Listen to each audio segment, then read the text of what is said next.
I became the god of light. Welcome back, brave explorers of impossible worlds. We are excited to have you here to continue this odyssey together. Before we continue, everything you'll hear is pure fiction. So please don't try to replicate combat techniques at home. This wonderful story in all its rights belong to its brilliant original author. We are only the messengers of entertainment. Want another dose of adventure? Subscribe to our YouTube channel so you don't miss a single chapter. And if you can't wait, our Patreon has exclusive surprises you'll love. Chapter 228 Advancement to 4th Level Godhood. After estimating the time, Su-Yun waited silently. Time passed quickly, and 3 hours went by no time. It was now past 3 p.m. Su-Yun suddenly opened his eyes, feeling the unusual sensation within his body, a look of surprise flashing in his eyes. 100,000 threads of faith. Just now, he had reached 100,000 threads of faith, and the familiar feeling of advancement had appeared within him. Then let's advance. Su-Yun was decisive. Since the number of threads of faith had reached the target, there was no reason to leave it overnight. With a thought, he immediately released the restrictions within his body. In an instant, the emerald green that had originally occupied 99% of the divine core and characters within his body completely overwhelmed the last bit of yellow, and the entire divine core and characters were completely occupied by emerald green. Buzz, the divine core trembled slightly, and a burst of emerald green flame emerged. The divine core then melted into a ball of emerald green energy, which quickly condensed into a solid shape. A brilliant emerald green divine core with 45 facets appeared in the divine core space.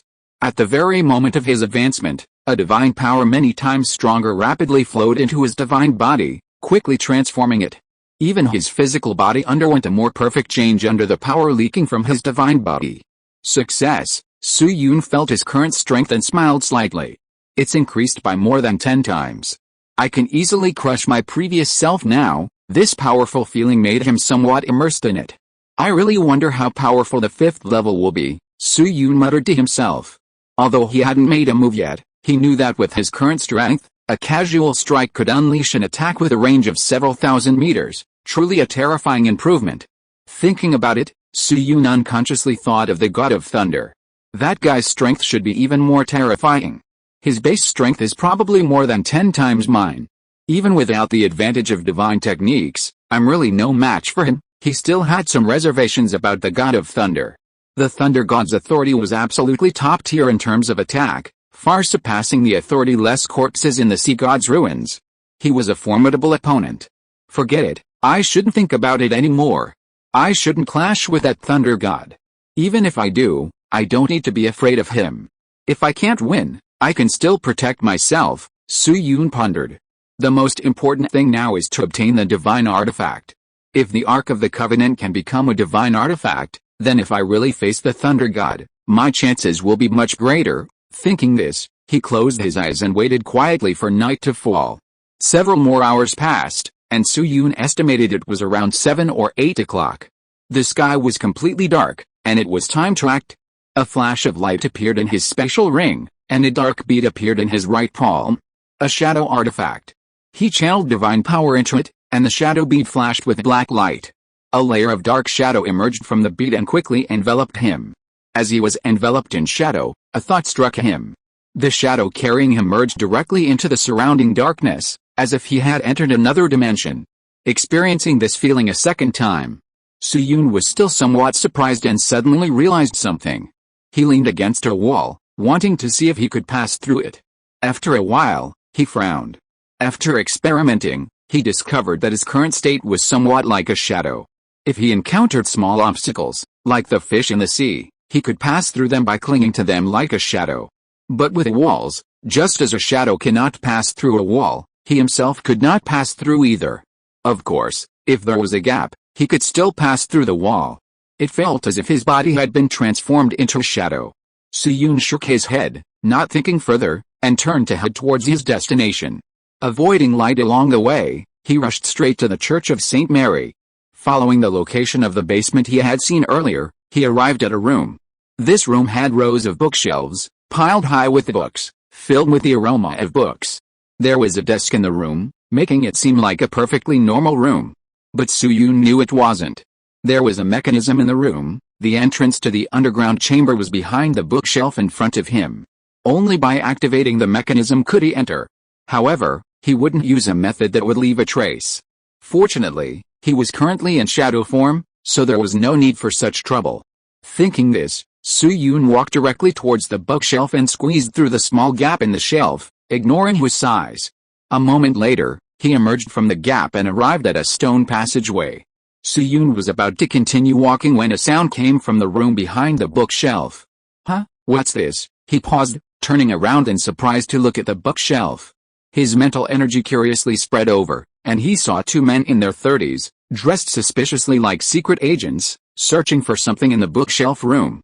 Yuri, is this the place? One of the two men, a tall, rugged-looking man with sharp eyes, asked with a serious expression. Yuri, tall and thin with a delicate, shrewd look, glanced around the study and said, "That's right, the guardian of the Ark of the Covenant told me the entrance to the secret chamber is in this room." James nodded. "Then let's hurry. It'd be best to get the Ark out of here as soon as possible. Those people promised us a large bounty, and I don't want to waste time and cause any accidents." Wait, Yuri suddenly hesitated. "Are we really going to get that Ark of the Covenant? Legend has it the thing is incredibly evil. Won't the two of us die at its hands if we go in?" "What are you afraid of?" James said dismissively. "Did the Guardian say that the Ark is just a wooden cabinet? It doesn't have any magical powers. Don't scare yourself. If it really had divine power, that damned Guardian would have been killed long ago. We wouldn't even have the chance to be here." "That's true," Yuri chuckled, finding James's words very reasonable. "You wait here, I'll open the door right now." With that, he moved lightly and, under James's gaze, sat down directly in the chair next to the desk. "The mechanism is over there," James said, surprised. Chapter 229 The Ark of the Covenant undergoes a strange change. "That's right, the people in this church are really cunning. If we hadn't known the information beforehand, the two of us might not have been able to open the entrance to this secret room," Yuri said, pulling open a drawer in his desk. He carefully controlled the extent of each drawer's opening. Just then, when he had pulled the last drawer halfway open, something unexpected happened. Click, click, click. The sound of a mechanism activating made the two men's eyes light up with joy, their gazes turning simultaneously to the bookshelf not far away. The bookshelf slid backward with a sound, then slid into place. An entrance made of stone appeared before their eyes. "The entrance to the secret room," the two exclaimed in surprise, then exchanged a glance and nimbly ran towards the entrance. Hidden in the darkness, Su-Yun watched the thieves approaching him, his brow furrowing. He considered whether to knock these two out right there to avoid any unforeseen complications. His mind raced, and suddenly he smiled. The arrival of these two thieves might not be a bad thing. With them around, the disappearance of the Ark of the Covenant will seem more plausible. Thinking this, he gave up on knocking them out. Yuri and James passed through Su-Yun's body, oblivious to their presence, and continued walking. Su-Yun followed them casually, raising an eyebrow when he saw the two men pull out flashlights. If the flashlights shone on him, his figure might be exposed. After a moment's thought, he came up with a plan. "If we get caught, we'll have to use the Eternal Night spell." The three walked a short distance before a downward staircase appeared ahead. Yuri and James's eyes lit up, and they quickly and quietly descended the stairs. "There's still a guardian left in the secret chamber. That guy said he's not easy to deal with. He's not only strong and burly but also knows martial arts. We need to be careful," Yuri warned. "Don't worry," James smiled confidently. After walking for a while, a beautifully crafted door came into view. Yuri smiled, pulled something out of his pocket, pressed it a few times, and then produced an antique-looking key. He inserted it into the lock, and with a click, the door opened. Yuri placed his hand on the doorknob and gently pulled it open a crack, letting in light. Yuri said, "Harlow should have received the signal. Once the power to this secret room is turned off, we'd better act quickly. We can't waste too much time. We need to take care of the guy named Raoul as soon as possible." James nodded, indicating he understood. Then, the two of them pulled out a black cloth and covered their mouths and noses, leaving only their gleaming eyes visible. Su-Yun, standing behind them, couldn't help but look strange. They were really well prepared. They even planned to turn off the power. That mole was truly formidable. The three waited for about 10 minutes before the light streaming through the cracks suddenly stopped. "Let's go," Yuri whispered. He immediately opened the door, and the two rushed inside. Raoul, a burly man with a honest and simple, appearance, was reclining in a chair, resting with his eyes closed, when the sudden dimming of the lights in the secret room startled him. God, what's going on? He had just stood up when he heard a series of noisy footsteps in the darkness, and his face paled. An intruder. How could this be? The voices clearly indicated it wasn't just one person, but two. How could this be? When had the secret room been exposed? Without thinking, he immediately went on guard. Two blinding beams of light shone directly on Raoul, then moved to his face. Oh no, his vision blurred, his expression changed drastically, and he hurriedly tried to get away from his position. A gust of wind from a punch came flying towards him. Ah! Raoul groaned in pain as he took a hard punch to the face. Suyun floated in the air. The pitch-black secret room did not obstruct his vision at all, but rather allowed him to see everything clearly. He was amazed by the three-way battle. The fighting techniques they used were similar to those in the movies, and they looked incredibly powerful. If those martial arts masters at the tournament encountered these three, they'd probably only be yelling that the young man lacked martial ethics and was bullying an old man. After a few seconds, he snapped back to reality. I almost forgot about the important matter. Suyun glanced around the secret chamber, his gaze settling on a tall altar at the very front. The Ark of the Covenant was entirely golden, 1.5 meters long and 1 meter wide, quite different from the simulated images online. The actual object looked enormous. Just imagine its length, it was nearly as tall as a person. Up close, Suyun could clearly sense the immense power of faith emanating from the Ark. A slight smile played on Suyun's lips. Ignoring the three people around him, he quickly moved to the side of the Ark. I must say, it really does look like a throne. No wonder there are legends that the Ark is the throne and footstool of God. Admiring it with a look of admiration, Suyun eagerly reached out and touched the Ark. The moment he touched it, the previously calm faith power within the Ark of the Covenant surged and boiled as if drawn by something. Suyun's expression changed slightly, and he instinctively tried to store the Ark in his special ring. However, he failed. The surging faith power seemed to be cheering and welcoming its master, becoming completely uncontrollable. This faith power was too immense. It was fine when calm, but in this turbulent state, the special ring became ineffective. Suyun's lips twitched, indicating a headache. What's wrong with this faith power? He sighed helplessly. In this state, he clearly couldn't retrieve the Ark. Time was of the essence. The three were about to decide their fate, and he had to quickly devise a solution.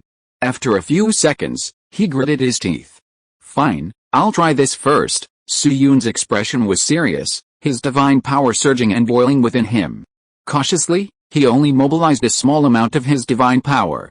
Holy, radiant divine power, like countless stars, surged directly into the Ark of the Covenant from his hand. Boom! In an instant, a deafening roar, inaudible to ordinary people, resounded. The jubilant faith, like prodigal sons returning home, surged forth the moment the divine power entered, creating a powerful chemical reaction. Intense white light beamed from the Ark, like sharp swords, illuminating the entire dark chamber as if it were daytime. Chapter 230 The Power of the Ark of the Covenant. Oh no, we're about to be exposed. Suyun's expression changed. He really hadn't expected such a strong light to penetrate, almost catching him off guard. Fortunately, his reaction was also very quick. The moment the light shone out, he had an idea and shifted the light from the Ark of the Covenant, directing it forward. The three who were about to determine the winner all stopped what they were doing, their eyes blinded by the sudden bright light. My God, what is this? Fuck! Exclamations followed one after another.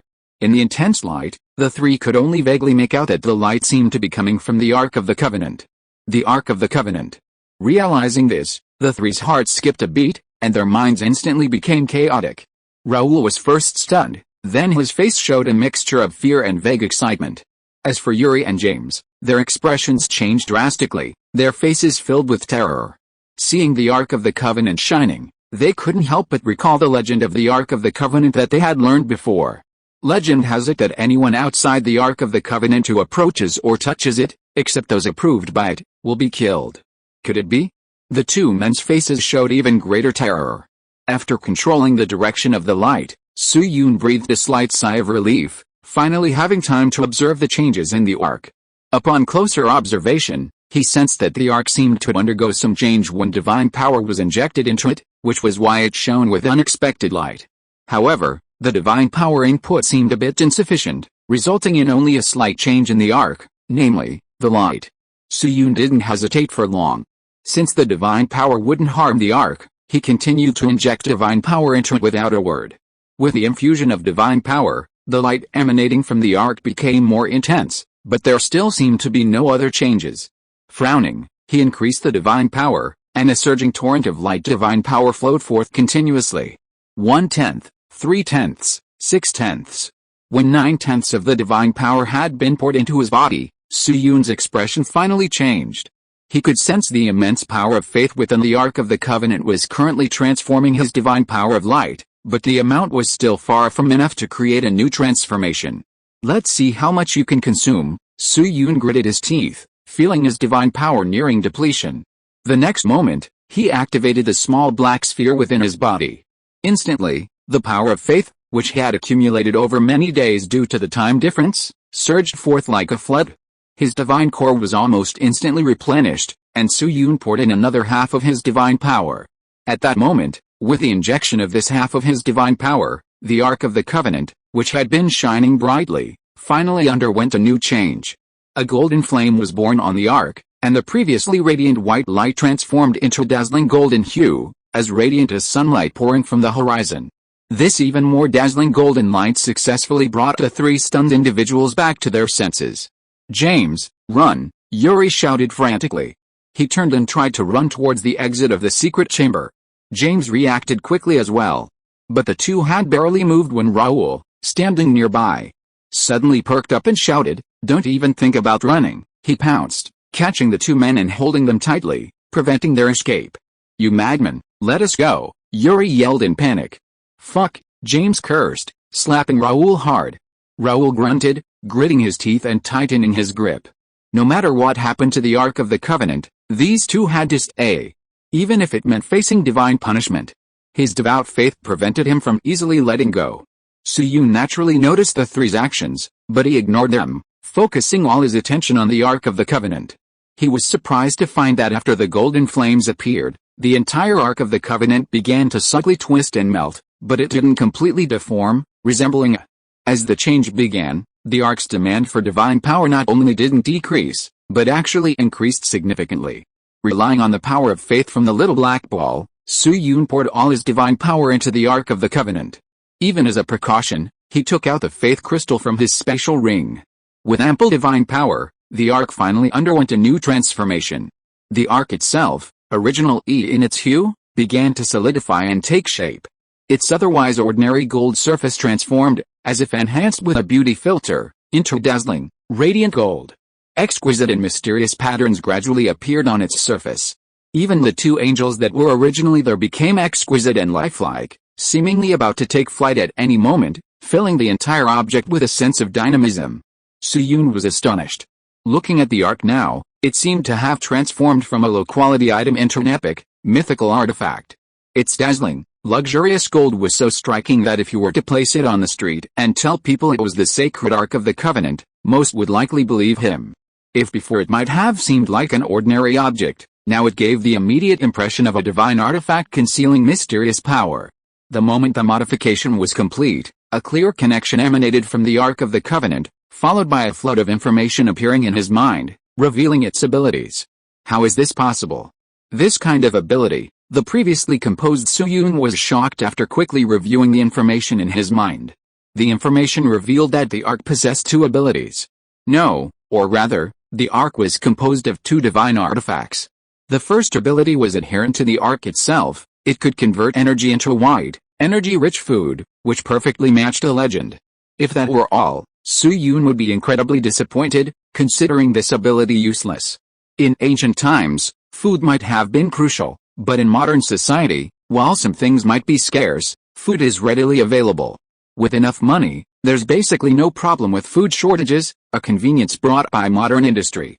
Therefore, this ability wasn't particularly remarkable, neither particularly good nor bad. But the second ability truly astonished Suyun. How could I forget?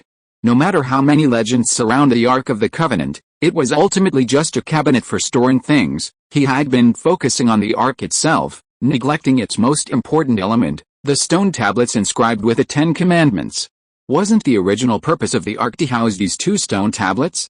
Chapter 231.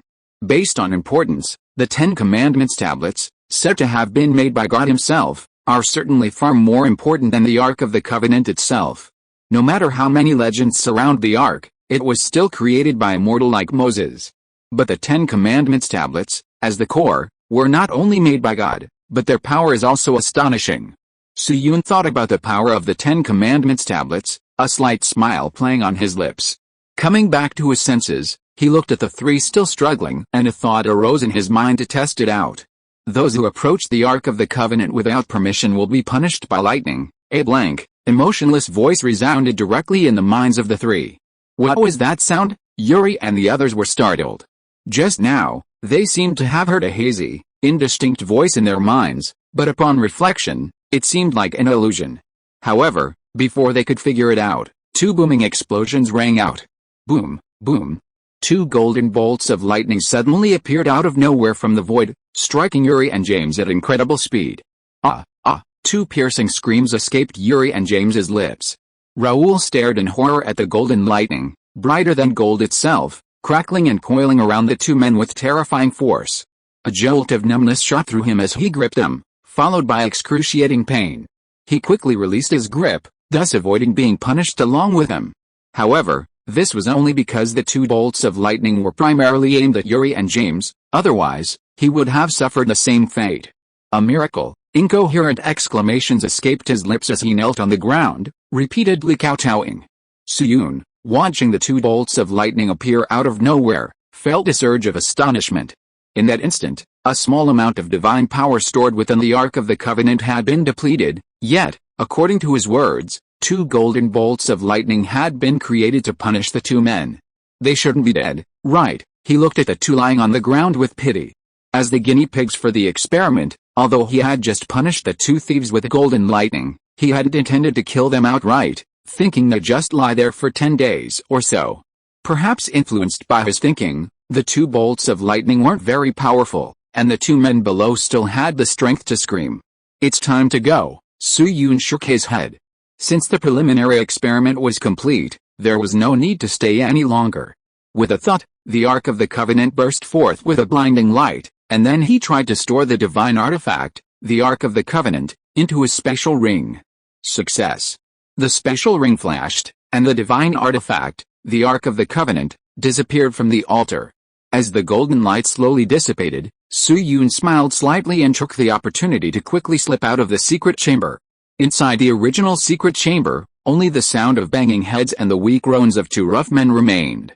Raoul kowtowed for a while before daring to secretly cast his gaze towards the altar. As soon as he saw it, he was dumbfounded. The Ark of the Covenant had vanished. Soon, news of its disappearance from the underground chamber reached Father Wyatt's ears. My God! Father Wyatt, who rushed to the basement to check, stared at the empty altar, his eyes rolling back as he fainted. When Father Wyatt slowly awoke in bed, he propped himself up and exclaimed, I just had a nightmare. I dreamt the Ark was gone. Several clergy members were by his bedside, along with Raoul. Hearing his words, Raoul interrupted him in a panic. Brother Wyatt, the Ark is really gone. The clergy members beside him, having also learned of the Ark's mysterious disappearance from Raoul, all stared blankly at Father Wyatt. What? Father Wyatt's mind went blank, and he nearly fainted again.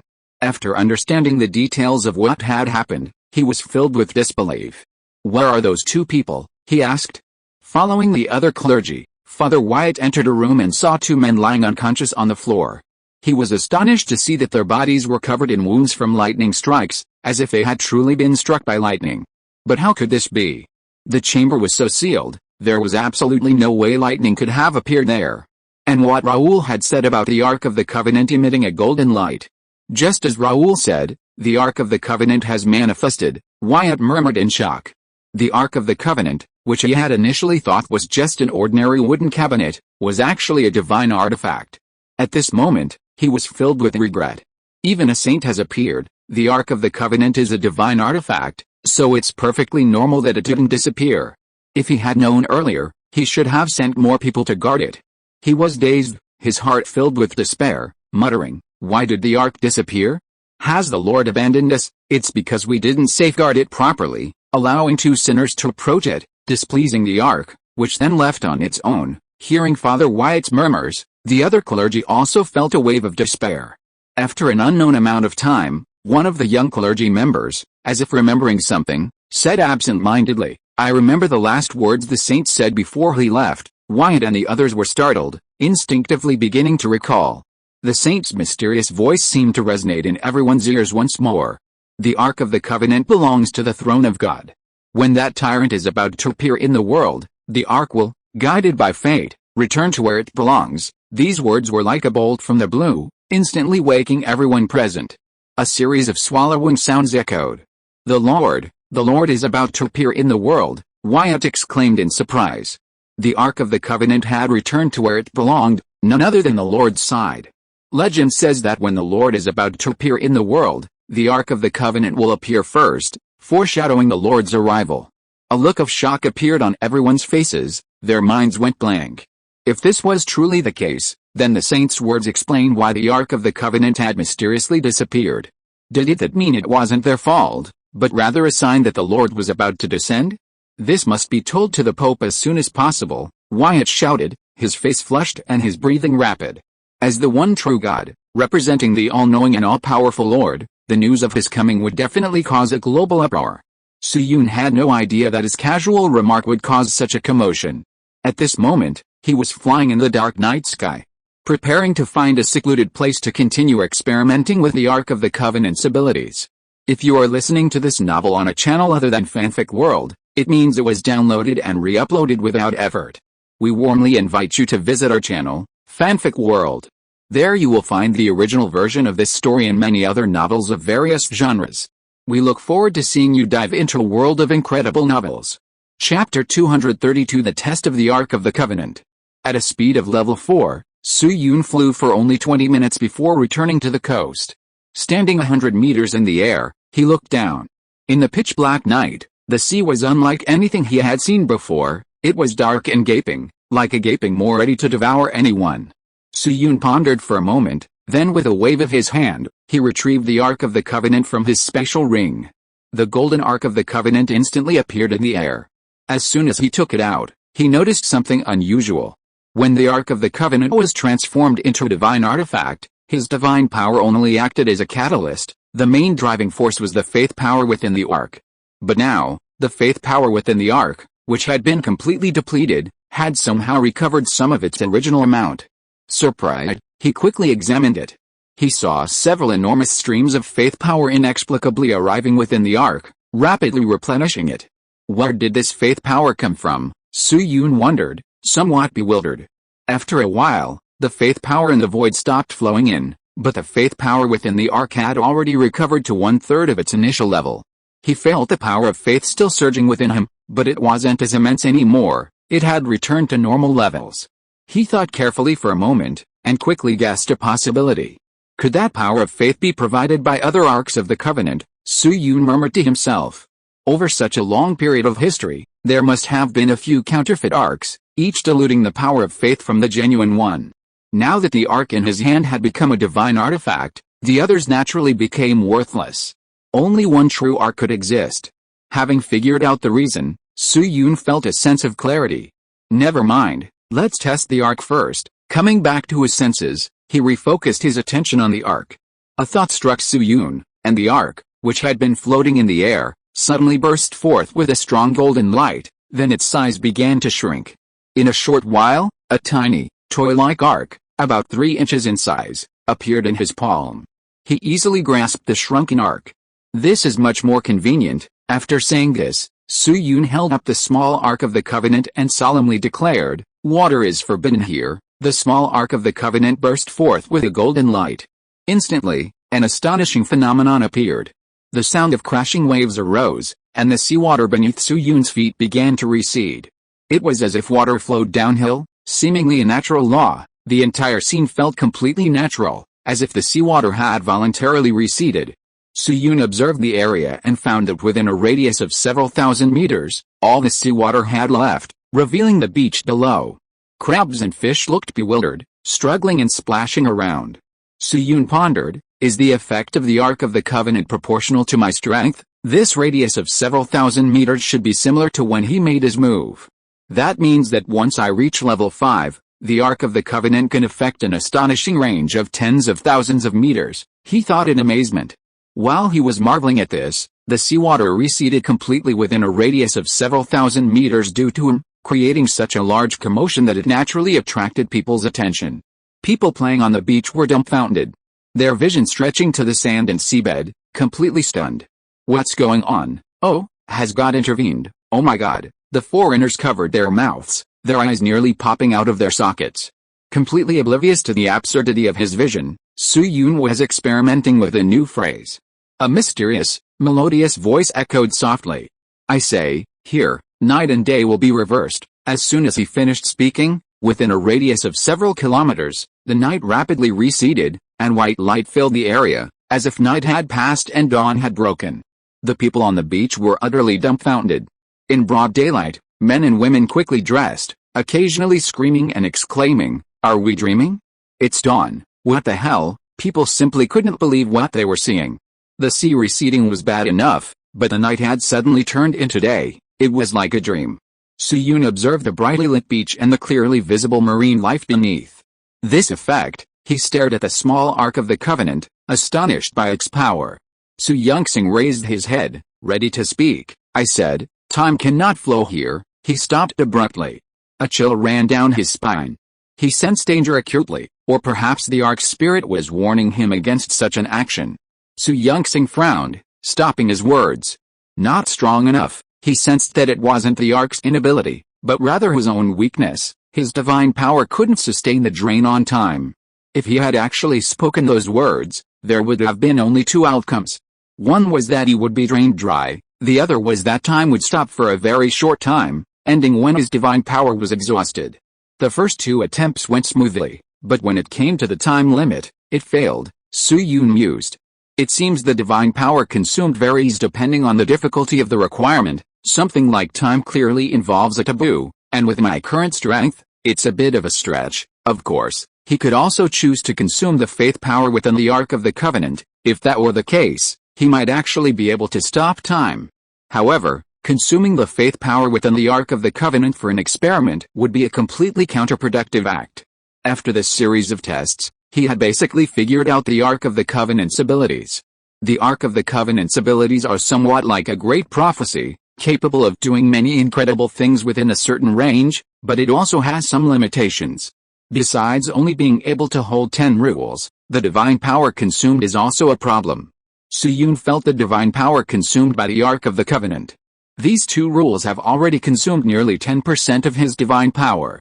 Overall, the consumption isn't high, but if you were to deal with a god, the consumption would probably increase exponentially. Su-Yun shook his head. But no matter what, getting the Ark of the Covenant this time is already a huge profit. Now that things are settled in the modern world, I can go back. Su-Yun smiled slightly, and with a thought, activated the little black sphere. The vortex gradually engulfed him. After he left, the receding seawater and the phenomenon of night turning into day gradually returned to normal. However, the impact was no less significant. Some people were quick-witted enough to photograph these two astonishing phenomena and post them online. Chapter 233 Return to Another World. Because the anomaly covered such a wide area and was witnessed by so many people, it caused a huge sensation. Several people even claimed to have seen someone floating in the air, radiating golden light. This rumor added a layer of mystery to the event, causing widespread astonishment and prompting people to flock to the mysterious beach to investigate its secrets. Using the third coordinates preset by the little black sphere, Su-Yun returned directly to his home. After a moment's thought, he activated the little black sphere again. The vortex gradually engulfed him, but this time, unlike before, his physical body was also swallowed up. Inside the divine stone space, the vortex gradually appeared, and Su-Yun, with his physical body, arrived. As soon as he stabilized, he quickly checked the coordinates inside the little black sphere. Seeing that the modern coordinates were still there, he breathed a sigh of relief. Thankfully, nothing went wrong. Then, he turned his gaze outside the divine stone, carefully observing the tribe. Due to the time difference, over 10 hours had passed in the modern world, while 7 or 8 days had passed in the other world. The tribe had changed quite a bit. The most obvious change was that the wooden houses had been greatly expanded. Some people who used to live in caves had now moved out completely, and everyone lived in wooden houses. In addition, the number of animal skins worn by the tribe's people had increased significantly, indicating that the weather was starting to get cold and winter was probably not far away. When his gaze swept over the field of divinely bestowed plants, he was delighted to find that the plants were growing well, and the bok choy should be ready for harvest in a few days. The tribe is developing quite well. It seems that we haven't suffered any attacks recently. After inspecting the tribe, Su-Yun was somewhat looking forward to the gathering in a few months. Before he had the strength, he was naturally wary. Now that he had the strength, he was curious. He just wanted time to pass quickly so he could broaden his horizons. With nothing else to do, Su-Yun took out the Ark of the Covenant again and placed it in his palm. Let's experiment with another effect of the Ark of the Covenant. He was quite curious about the legendary manna, wondering what it would be like if it were made from the divine artifact, the Ark of the Covenant, and whether it was as legendary as the legends described. Under his control, the Ark of the Covenant emitted golden light. Then, a strange scene appeared. In the air, things that looked like pearls began to fall from the sky. Like raindrops, there were many of them. This is manna. Su-Yun's expression was strange. After canceling the Ark of the Covenant's power, he waved his hand and picked up a piece in his palm.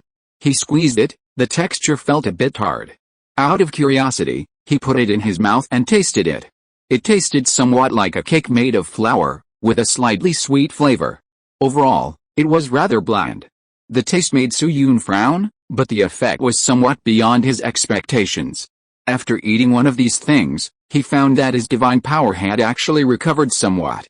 This is using form to replenish form, manna made from divine power, and then used to restore divine power. This is a perpetual motion machine.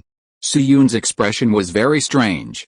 With a research mindset, he carefully experimented. The result was that he discovered the divine power consumed in producing this food was replenished by consuming it, and his divine power even increased slightly, giving it a perpetual motion machine feel. Furthermore, he discovered he could control the production process. For example, he could change the shape and flavor, and even control the spoilage time. After his research, Su-Yun glanced at the layer of white manna on the ground, carefully scanning it to find over 100 pieces.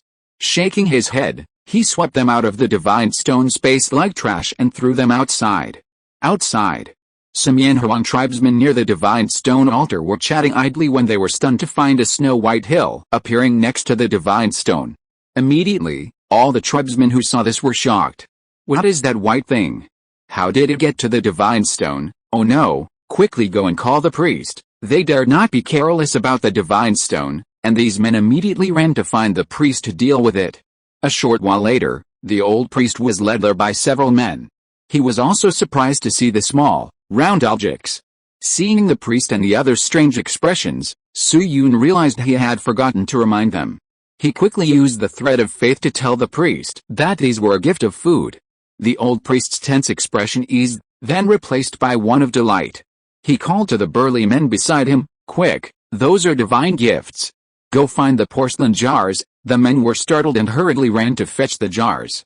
A moment later, the men returned carrying the jars, followed by a large group of men and women from the other tribes. "Priest, what happened?" the chief shouted gruffly. "What are those?" he asked, looking at the small pile of snow-white things with a bewildered expression. "These are things the gods just bestowed upon us. They are food," the priest explained. The chief, curious, strode over to the pile of divine gifts, squatted down, and picked one up. "Let me try," the chief said with a smile. Under everyone's watchful eyes, he directly stuffed the manna into his mouth. Crunch, crunch. The slightly hard manna was easily crushed by his bite, and the sweet taste delighted him. Delicious. The bland sweetness that Su-Yun found tasteless was a delicacy for the chief, who hadn't eaten many desserts. The chief swallowed the manna and was about to take another bite when a change occurred to his body, startling him. An invisible aura suddenly emanated from him, quickly sweeping across the surroundings. Some of the nearby ordinary tribesmen paled instantly, some quite frightened. Even the old priest and a few others with the power of light were slightly affected by this aura. The old priest realized something and exclaimed, "Chief, you've broken through, it seems," the chief stammered. "What exactly happened?" the old priest quickly pressed. The chief recalled his previous sensation. After swallowing the food, it had suddenly transformed into very pure energy. After several days of hard work, they were stuck at the peak of level 1, but this thing just propelled them to break through directly? When the leader shared his experience, the entire clansman was astonished. Looking at the snow-white bead, their eyes changed, filled with fervent desire. "This is a divine object," the old priest exclaimed in delight. Something that could break through strength truly deserved to be a divine gift. In these past few days of cultivation, he was the only one among them to break through to level 2, the others were stuck at the peak of level 1, and who knew how long it would take for them to truly break through. Now, the leader had simply eaten a single divinely bestowed food and broken through. Overjoyed, he immediately instructed the clansmen to put the divinely bestowed food into porcelain jars, righteously refusing even when the leader tried to take more. "What are you doing?" An old tortoise near the field of divinely bestowed plants, awakened by their commotion, stretched out its 4 short legs and curiously approached. Chapter 234 The Effects of Mana. Make way, let this old man see." The old tortoise's eyes lit up when he saw the white spheres, and he immediately sped up. The old priest's expression changed slightly. He wanted to urge his people to quickly collect the divinely bestowed food, but despite the old tortoise's short legs, it pounced in front of him in the blink of an eye, leaving him with no choice but to shut his mouth.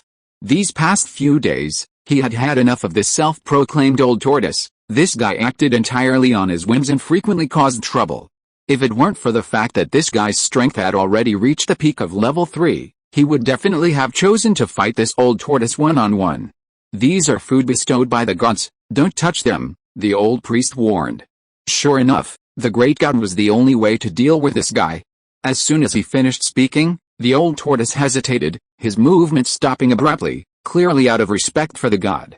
The old tortoise chuckled awkwardly. "Look at what you're saying, do you think I'm that kind of tortoise?" His eyes darted around, and he grinned. "I'm just helping you test it out, so if there's anything wrong, you'll know beforehand. Just a few will do." The old priest, seeing the old tortoise shamelessly extending its right paw, knew it wouldn't leave without some food, so he reluctantly grabbed 3 beads and placed them on the tortoise's paw. Only this much. Just as he was about to warn it further, the old tortoise grabbed the white divine food and darted away. The old priest, the leader, watched from the side, his face full of indignation. After running to a secluded corner, the old tortoise opened its paw and looked at the 3 round beads inside, its eyes filled with surprise. "Where did the god of light get these from? They look really strange. Is this food?" With a skeptical attitude, it tried putting one in its mouth. With a few crunches, the mana was easily crushed by its sharp teeth. "Not so great, feels pretty average," the old tortoise commented disdainfully. Having tasted many delicacies, he couldn't bring himself to praise these slightly sweet beads. After swallowing, the old tortoise said disappointedly, "I thought the god of light had bestowed something wonderful, but it's just this." He was about to complain when a strange change within his body caught his attention. A very pure energy directly merged into his light power. The light power, which was on the verge of breaking through, seemed to be within reach with the addition of this power. "This is..." The old tortoise looked incredulous. He shockedly stuffed the remaining 2 beads into his mouth, crunching them down a few times. 2 more pure energies merged into his light power, and he had already taken halfway through the gate to level 4. The old tortoise decisively retracted his earlier words, exclaiming in surprise, "What kind of good stuff is this?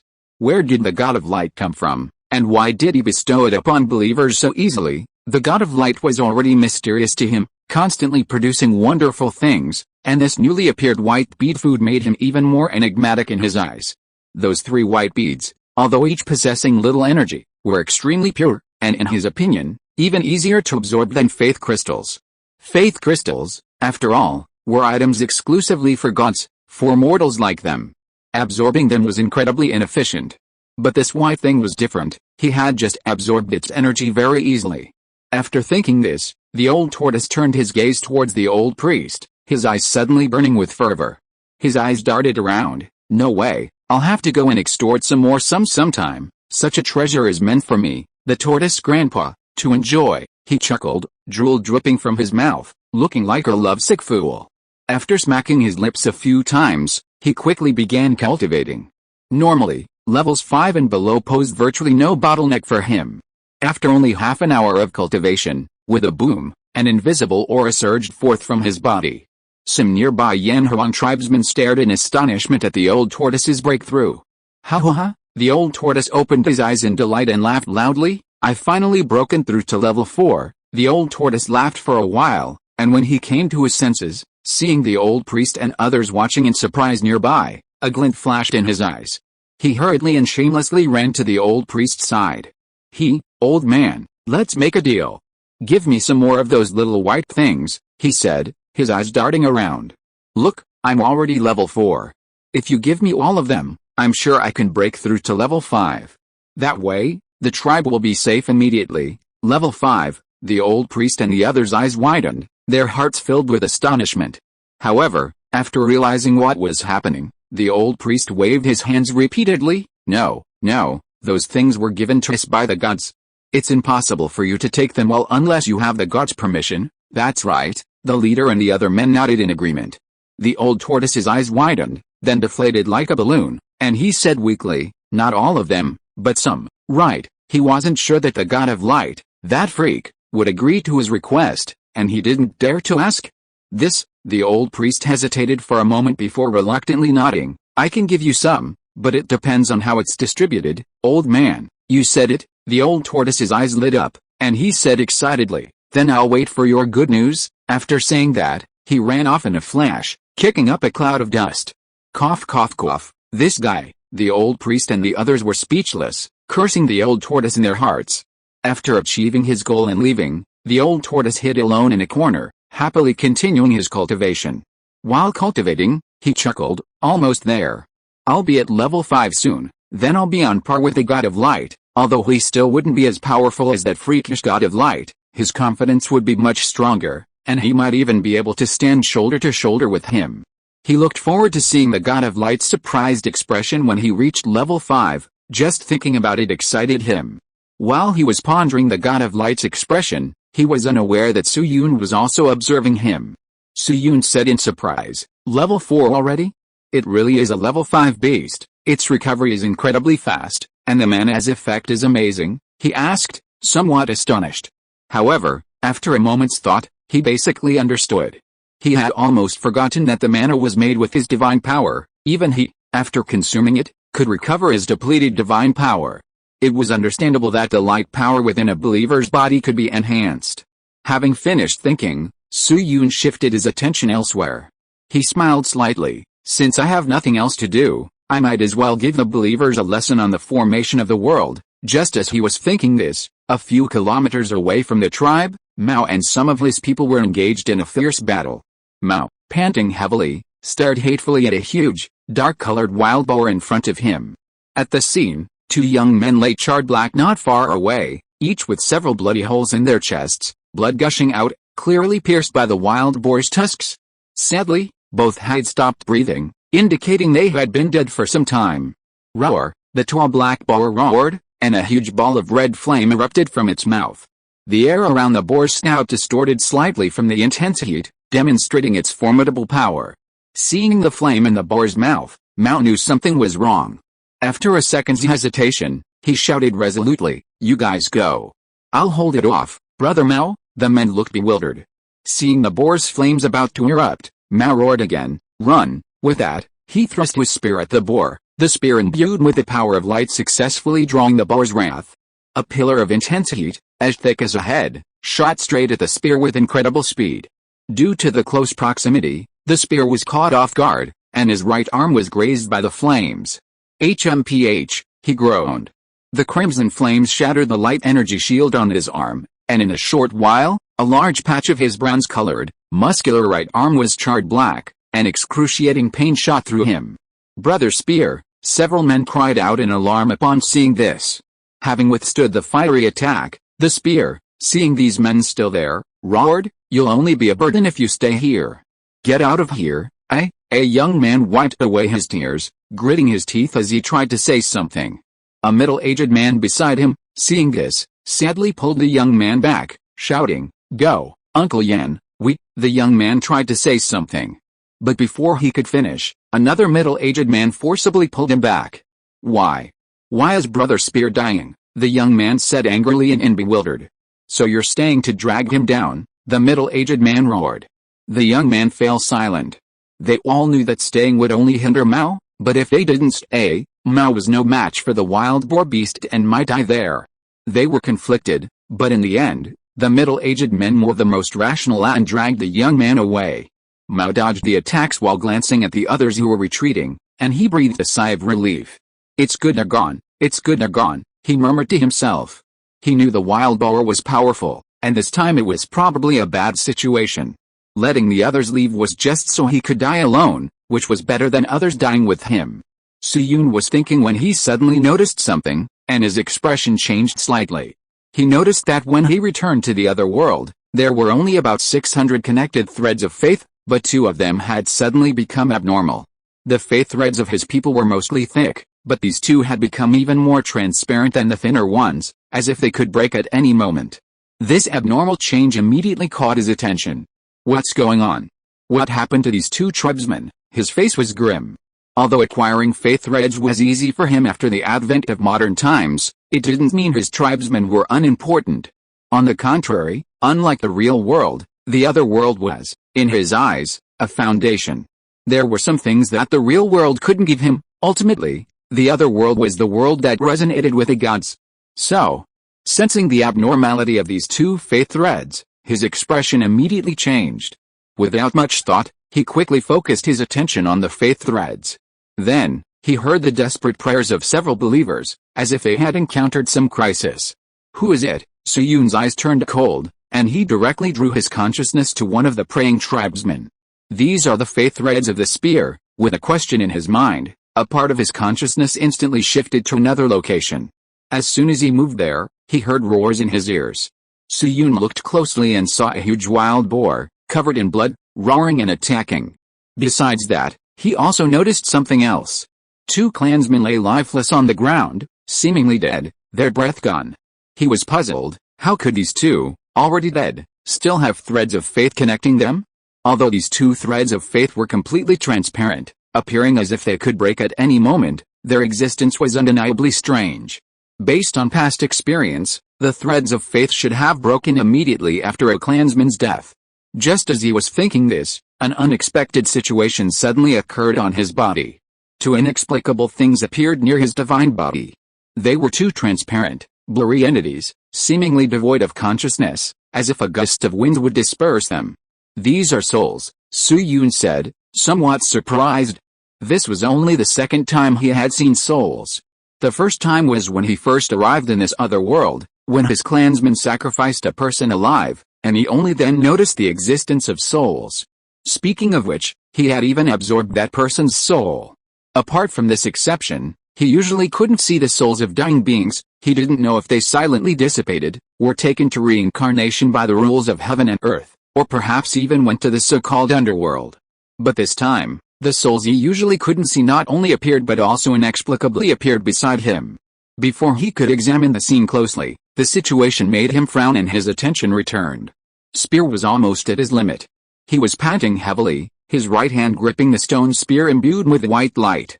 His animal hide clothing was torn and tattered by the wild boar's flames, exposing dark red and black skin. His injuries were severe.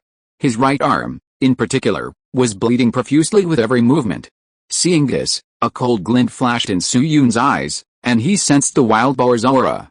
He discovered that the boar's aura was unstable, fluctuating between level 2 and peak level 1. Moreover, this creature not only had thick hides, but its flames were also quite powerful. Even though Spear was missing his left arm, it was actually suppressing him and putting him in grave danger. "My believer, when did it become your turn to be suppressed by flames?" Suyun said coldly. "Then let's see if your flames are stronger, or mine." His consciousness entered the divine space, gazing at the characters revolving around the divine core. He transferred his consciousness to the flame characters and then selected Spear's thread of faith. "Thank you Demon King AC for the 500 Kidian coins donation. Thank you Lululu for the 300 book coins donation. Thank you Magic Fantasy Plus Modern Technology Thought for the 100 Kidian coins donation. Thank you Jin Zhao for the 100 book coins donation." Granted. The moment this thought crossed his mind, the fiery symbols that had been swirling around the divine core paused slightly, then a phantom split off from them. The phantom was transparent, devoid of any other color, and instantly flew towards the spear's threads of faith before disappearing. The spear, panting heavily, felt the surging pillar of flames, carrying waves of heat, crashing towards him. He couldn't help but give a bitter laugh. Am I going to die here? No, I shouldn't die at the hands of this beast. If I must die, it should be in the battle for God. He suddenly gritted his teeth, his spirits lifting, and tried to struggle in his death throes. Just then, in this critical moment, he suddenly felt something new within him. He quickly checked it and was immediately drawn to the phantom symbol. This is, the spear exclaimed with delight. As one of the few divine warriors in the tribe, although it was the first time he had seen this thing, it wasn't unfamiliar. The priest had proudly told him about it several times. How could he not understand what it was? Divine magic. Overwhelmed with surprise, he didn't have time to think, as the flames nearly reached his face. Confident in the divine magic, he immediately activated it. Whoosh, a surge of white, holy flame erupted from his body. Boom. Just then, the boar's pillar of fire slammed into him, striking him directly. With a muffled groan, he was sent flying backward by the fire pillar, crashing into the trunk of a large tree. Roar, a triumphant glint flashed in the boar's eyes, and it let out a deafening roar. This scurrying insect was finally going to die. Several men who hadn't gone far cried out in alarm when they saw the spear being blasted away. Brother Spear, the young man wanted to rush to his rescue. The middle-aged man beside him looked grim. Seeing the spear struck by the flames, he knew that if they didn't leave, everyone would die. He immediately grabbed the young man and shouted, "Go!" Just as the group was pulling each other backward, the boar seemed to notice something and suddenly turned to look at them. A cruel glint flashed in those eyes, and then it lunged at them. We're doomed. The men's hearts skipped a beat, realizing the danger. But just then, a soft cough rang out. Brother Mao, the men turned around in surprise. The boar was stunned, then saw that the man it had struck was now standing up, his body still engulfed in white flames. A look of astonishment crossed its eyes. I'm actually alright. Mao stood up incredulously, realizing that aside from the impact, he hadn't been injured by the flames, as if the boar's flames were insignificant to him. It was these flames that protected me. Looking at the white flames burning on his body, he quickly understood, and he recognized what they were. This was the flame used by the great god. Truly the power of the gods, Mao prayed fervently in his heart, then his sharp eyes met the boar's gaze. Seeing that this guy could still stand, the boar roared angrily, and flames once again spewed from its mouth. A hint of seriousness flashed in Mao's eyes, but this time he wasn't panicked. Instead, he was full of confidence. He clumsily controlled the white flames on his body, forming a pillar of fire, which he clashed with the boar's fiery attack. The two flames collided with a deafening roar. Boom! A fierce, scorching wind swept through the surrounding area. After a brief stalemate, the difference in power quickly became apparent. Even though the boar was stronger, under the attack of the sacred flames, its red flames began to retreat steadily. The boar's eyes widened in horror, and its four hooves involuntarily took a step back. With a deafening boom, the sacred flames exploded directly on the boar's body, engulfing it in flames.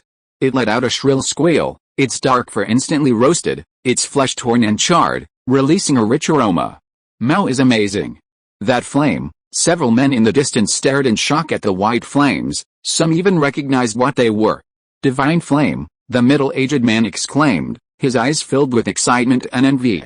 Hidden within the spear, Su Yun watched the effects of the divine flame but couldn't help shaking his head. Sure enough, the divine flame is a castrated version. While the divine attribute remains, it lacks the crucial decomposition ability. Without the decomposition ability, the divine flame in the spear's hand was, in his eyes, just so, no longer a divine skill. The spear stared in astonishment at the flame's effect, his eyes filled with excitement, as if all the pain in his body had vanished. The wild boar, scorched by the flames, its eyes instantly turning red, roared and charged at the spear.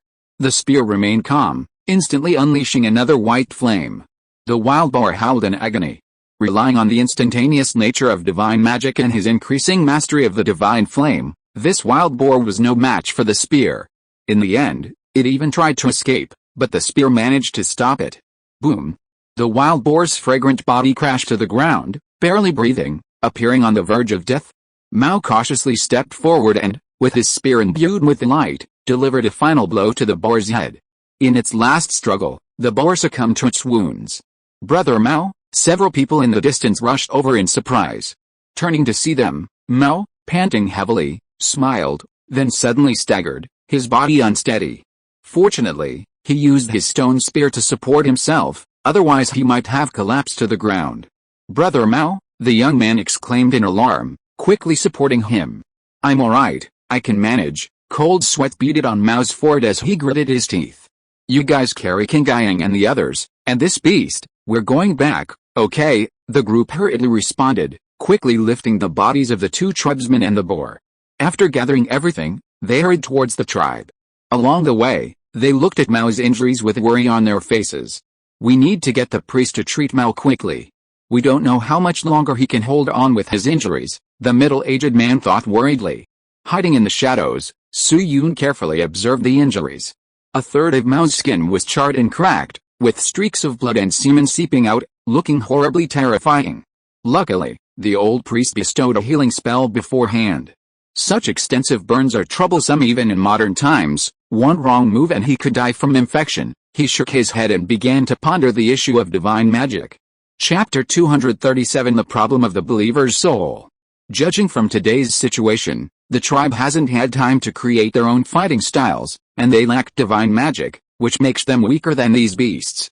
I was a bit short-sighted. Moreover, the divine warriors can't rely on the old priest to heal them every time they were injured. If they suffer a fatal wound, they might die before even reaching the old priest. The tribe only has these few divine warriors now, and they can't just die so pathetically. And there's the Thunder Tribe competition. How can we manage without divine magic? Let's just bestow 2 divine spells upon each of them, one for healing and one for fire. They'll have both offensive and healing capabilities, greatly improving their safety. He made his decision. As for the other divine spells, we'll bestow them individually based on their performance.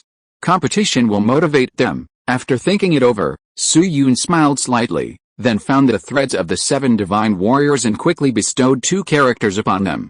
The old priest and the chief, along with the other 6, were stunned, then overjoyed as they felt the character patterns appearing within their bodies. Then, they received divine revelation. God told them that each person had received 2 divine spells, and the rest would be granted based on their performance. The old priest and the others, understanding it was a divine blessing, naturally offered a great deal of devout prayer. After praying, the heavily wounded spear, with a mix of excitement and trepidation, activated the healing spell within his body. In an instant, a green light appeared on his body. What is this? Several of his tribesmen were somewhat astonished. Soon they saw that, under the green light, Spear's previously charred and bleeding skin began to heal. Cracks began to close. It's the priest's healing spell, the others recognized it in shock. Spear felt a surge of comfort. After exhausting his internal energy of light, his injuries had partially healed. A smile appeared on his face. He felt that with just 1 or 2 more healing spells, his injuries would be completely healed. He became even more devout, and at the same time, his heart burned with fervent anticipation for the other divine spells the god had spoken of. Not only him, but after testing the effects of the divine arts, the old priest and the others were also both surprised and delighted. These 2 divine arts alone had made them much stronger. What about the others? Would they be even more powerful and miraculous? Everyone was filled with fighting spirit, hoping to be the first to receive divine grace and be granted a 3rd divine art. After dealing with the issue of the divine arts, Su Yun withdrew his consciousness from the spear's body. He examined the 2 souls that had appeared beside him. These 2 souls were blurry and transparent, their eyes blank, as if they were devoid of any consciousness. What's going on? The souls of dead believers have actually come to my side. Su Yun was somewhat surprised.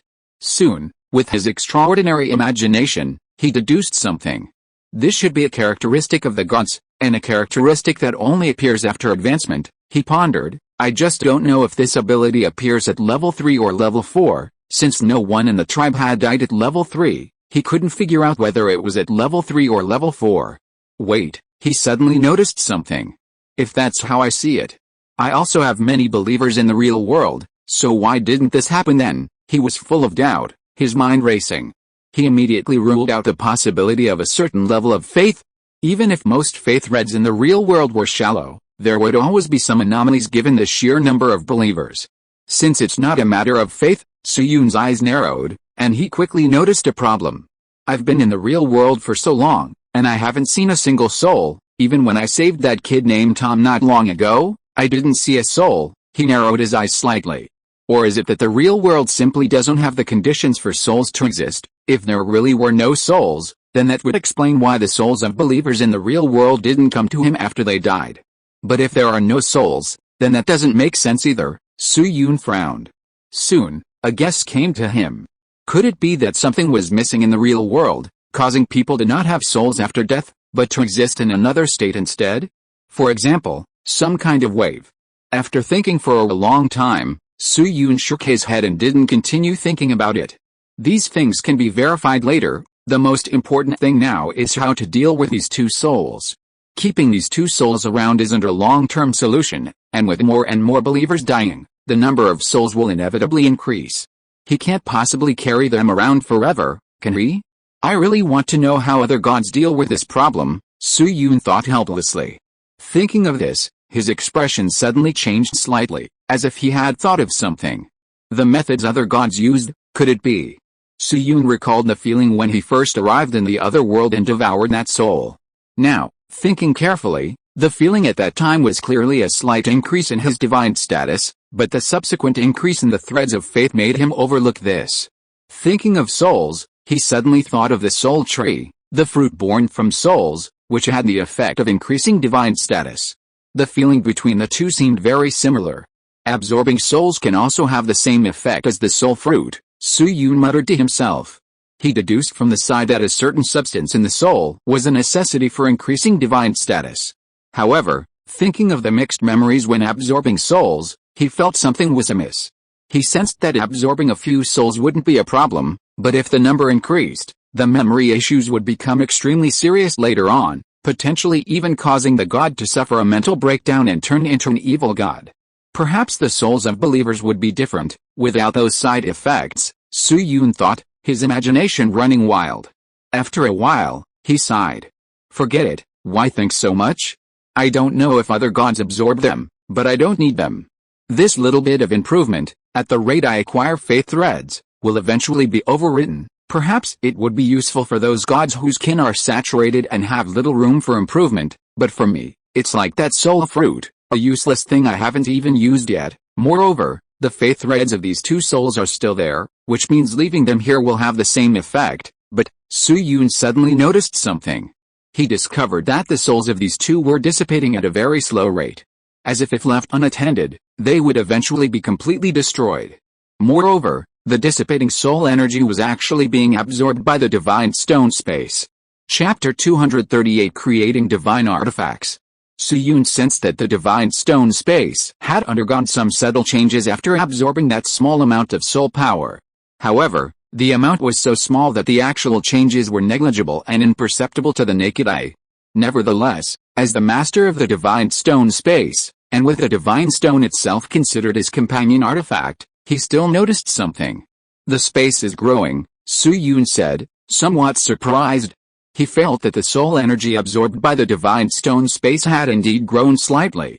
The divine stone space was only about the size of a fairly large bedroom, quite small for him. As his strength increased, it had become insufficient, so this unexpected discovery was a pleasant surprise. However, considering that expanding the divine stone space required the dissipation of believers' souls, he shook his head. Let nature take its course, Su-Yun sighed, turning his attention to other matters. To be honest, I haven't really studied this place carefully yet. This is the first time I've heard that soul energy can actually expand this space. Besides soul energy, are there any other methods? Considering that as the number of believers increases, he can't possibly squeeze into a bunch of souls together. Expanding the space is imperative. Let's try using divine power first. Su-Yun had a sudden inspiration, placed his hand on the wall of the divine stone space, and then tried to transfer divine power into it. Adhering to the principle of caution, he didn't dare to use too much divine power at once. Little by little, the divine power in his body was slowly transferred into the barrier of the divine stone space, through his palm. As soon as it was transferred in, a scene that surprised Su-Yun appeared. The barrier of the space actually burst out with a faint light, and then the space expanded a little. Not sure if it was an illusion, Su-Yun quickly increased the amount of divine power transferred. The divine stone space shone brightly. After transferring half of the divine power at once, Su-Yun was surprised to see that while the surrounding barrier was glowing, it actually began to move backward and expand inch by inch. After the light faded and calmed down, he carefully examined the space and found it had roughly doubled in size. Seeing this, Su-Yun immediately channeled the remaining divine power into it. A moment later, the entire divine stone space expanded to over 10 cubic meters, becoming much more spacious. Divine power can actually enhance the divine stone space. After his initial surprise, Su-Yun couldn't help but think, in this way, the problem of cramped space is temporarily solved.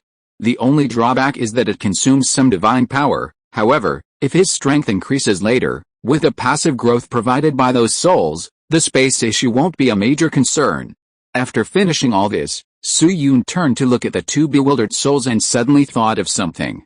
This ability to track souls could be used to create something. What are people most afraid of? Isn't it the afterlife? If one can be resurrected in another form after death, what would believers have to worry about? Su-Yun decided to work on the legend of heaven. If people knew they could be reborn in heaven after death, the cohesion of their faith and the boost to their courage would be immense. Originally, he only intended to make something up, but now it actually had a rough outline. Even if it was just a cheap, low-quality version of heaven, it was still heaven, and the souls of believers truly went to heaven after death. Yes, the divine stone space. At most, it was a slight exaggeration and embellishment, but absolutely no lies. Cough cough.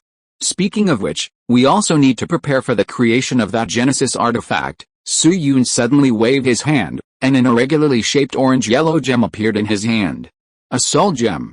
As divine power was injected, a dazzling orange-yellow light burst forth.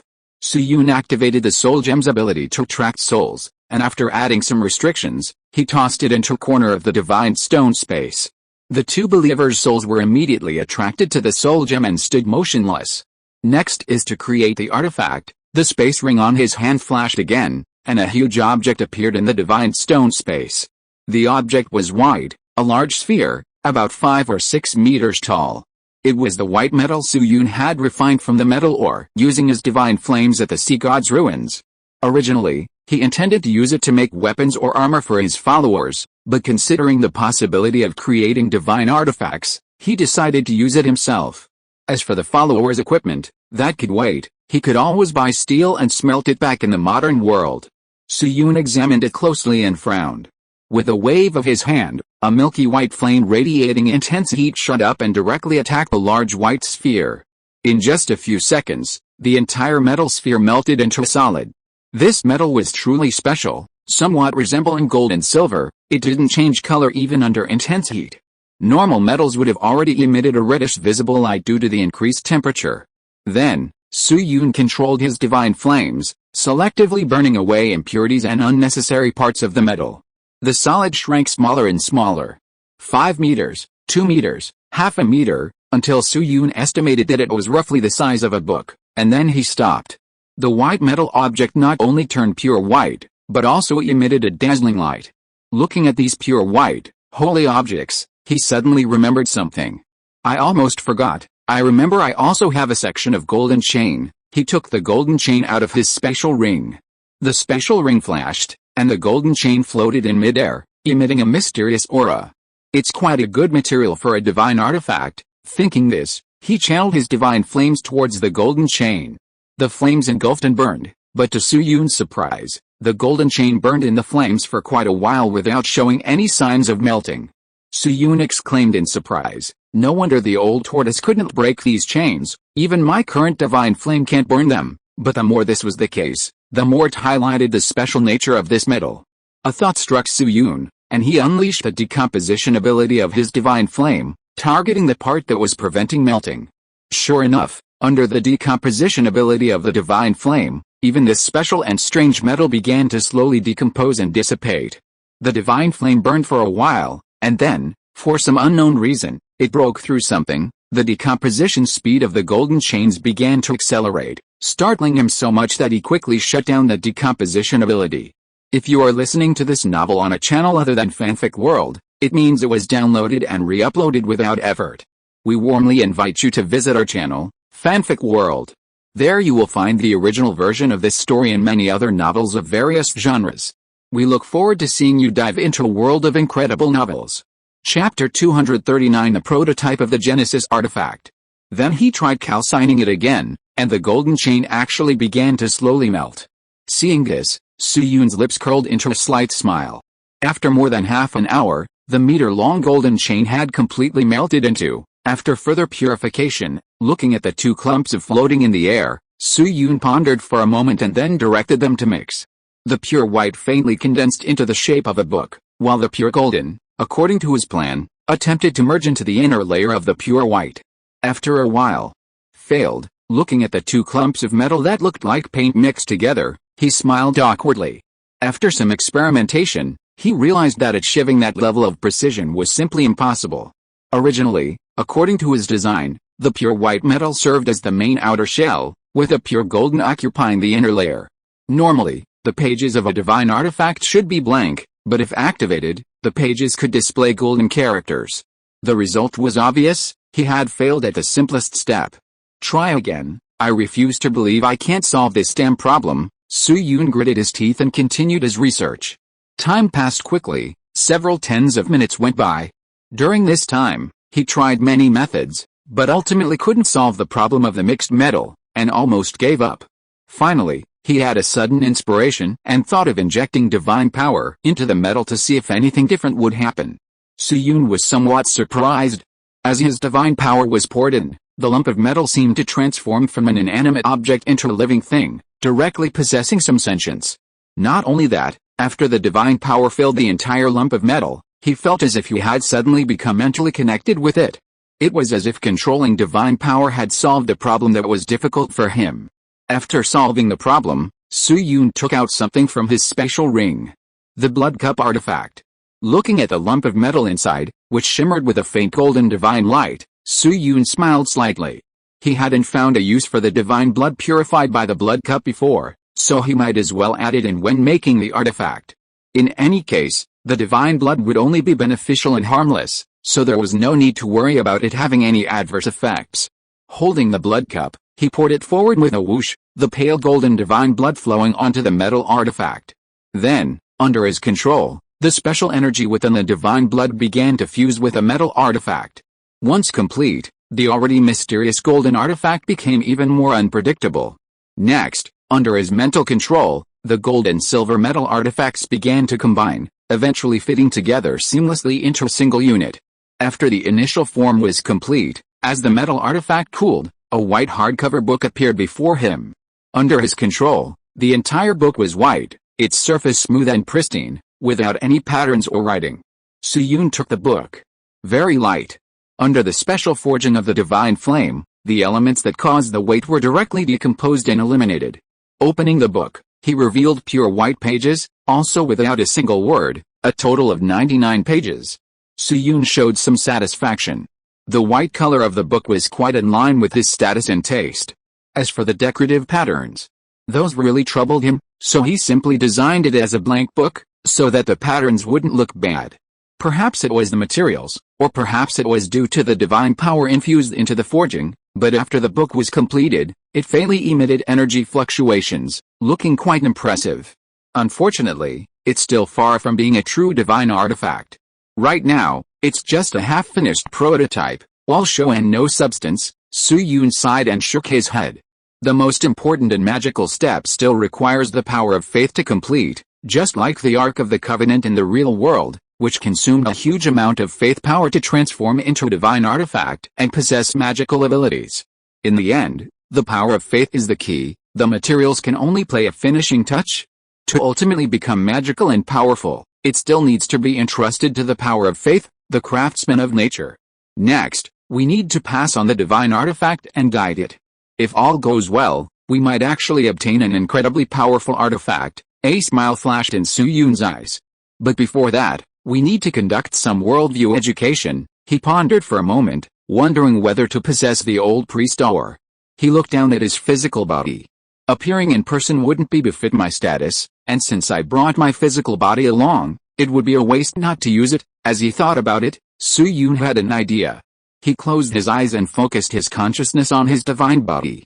Recalling the feeling of separating his consciousness into two lines during his divine descent, He had a sudden thought and actively separated a small part of his consciousness, leaving it within his physical body.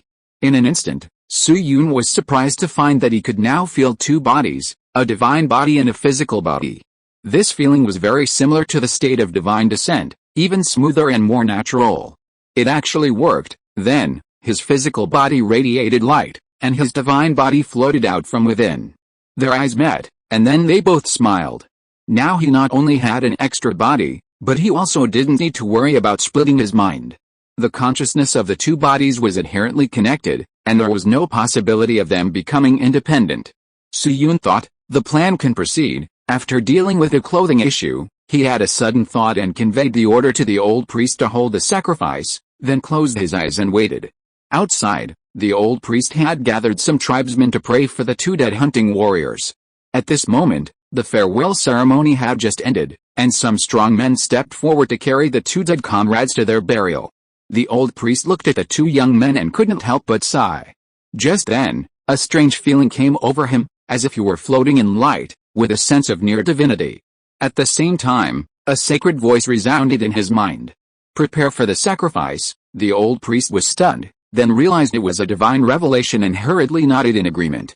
After offering a few devout prayers, he quickly shouted to his people, "People, gather your people, prepare for the sacrifice." Those nearby who heard this were taken aback, wondering why the priest was performing a sacrifice at this time, but they didn't think too much of it and ran off to gather the others. Thanks to Demon King AC for the 400 Kidian coins reward. Thanks to Lululu for the 200 book coins reward. Chapter 240 The Holy Sun Messiah. Several tribesmen, carrying the two corpses not far, scratched their heads, looking somewhat troubled. The old priest, noticing their expressions, pondered for a moment before speaking, put them at the back for now, and continued burying them after the ceremony. The men relaxed and nodded. They carried the two corpses to the very back, placing them in a spot where they wouldn't interfere with the ceremony. The old priest sighed, let King Gaiang and Yun accompany the tribesmen in this final sacrifice. Alice, half an hour later. Hundreds of Yanhuang tribesmen stood in a large circle around the altar.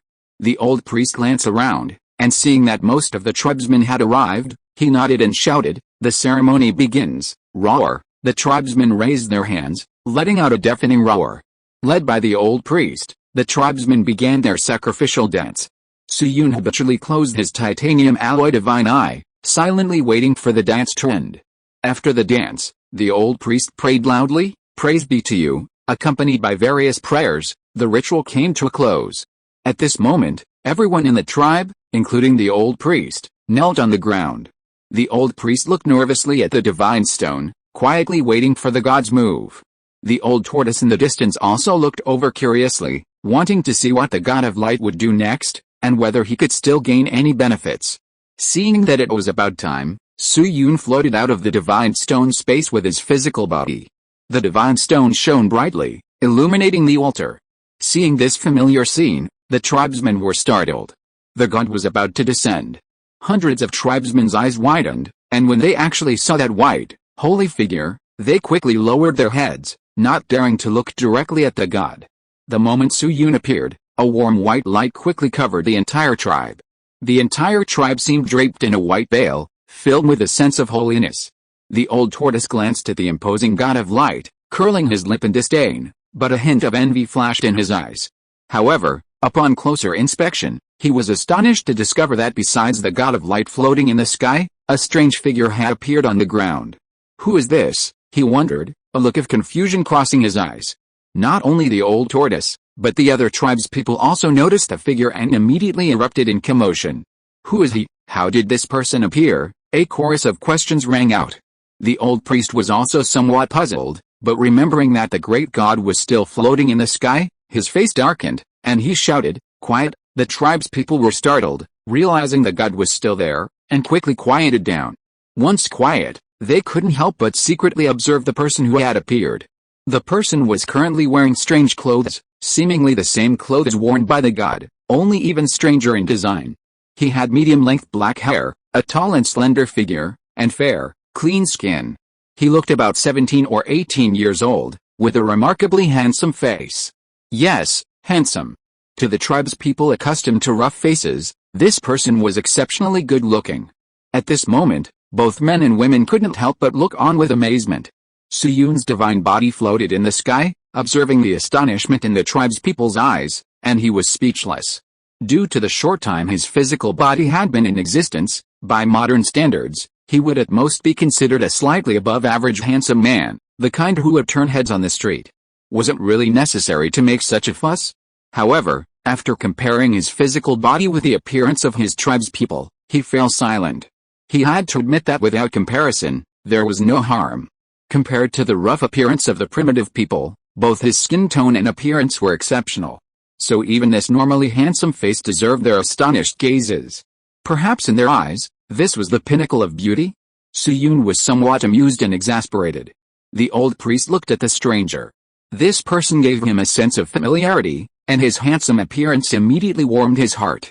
After pondering, a look of hesitation appeared on his devout face. God, who is this? Suyun's holy and indifferent voice slowly descended from the sky. This is the Holy Son. You may call him the Messiah, Holy Son, Messiah. The tribesmen murmured these two strange titles, their faces showing some confusion. Suyun naturally saw their puzzled expressions, but he didn't explain much. He simply said calmly, you must respect him and treat him as you would treat me. As soon as he finished speaking, the tribesmen couldn't help but tremble, each of them showing disbelief. What? God actually gave a stranger such a high status and told them to treat this person as if they were God. Everyone wondered if they had misheard, otherwise how could they be hallucinating? God? The old priest looked up in disbelief, wanting to confirm again. The indifferent voice continued to repeat. You must respect him, treat him as you would treat me. Hearing the god's words a second time, the tribesmen were certain they weren't hallucinating, it was real. This question filled their hearts, along with resentment and unwillingness to accept it. Even the old tortoise in the distance widened its eyes in astonishment at the figure standing on the ground. God, why, this person? The chieftain's face flushed, his eyes filled with resentment. The initial goodwill he had felt for the man's handsome appearance vanished because of the god's words, replaced by a hidden hostility and jealousy. As the tribal chief, he was naturally devout to the god, otherwise, he wouldn't be one of the few divine warriors in the tribe. He told himself he should obey the god's commands, to respect the man before him, just as the god had said, to respect him as the god himself. Even if the man before him looked so frail, no matter how unwilling he was, he had to do as he was. But, the intense resentment and jealousy surging within him made him unable to resist asking the question aloud. Why is this person so highly regarded by the gods, holding such a high position, and even treated like a god by everyone? The great god is far beyond the reach of this man. His gaze towards the man was filled with subtle disdain. Not only him, but almost everyone in the tribe, including the old priest, felt the same way. In fact, the more devout they were, the more resentful and jealous they felt towards the man before them.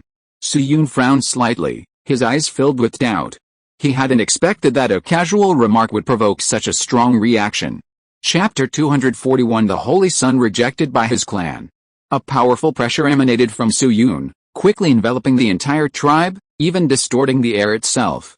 Under this pressure, insects and humans alike froze, cold sweat seeping from their bodies, terrified by the divine might emanating from the sky. The chieftain's heart skipped a beat, filled with regret for his impulsiveness in defying a god. Meanwhile, the old tortoise in the distance, caught on the crossfire of the god of light's divine power, suddenly realized a startling fact.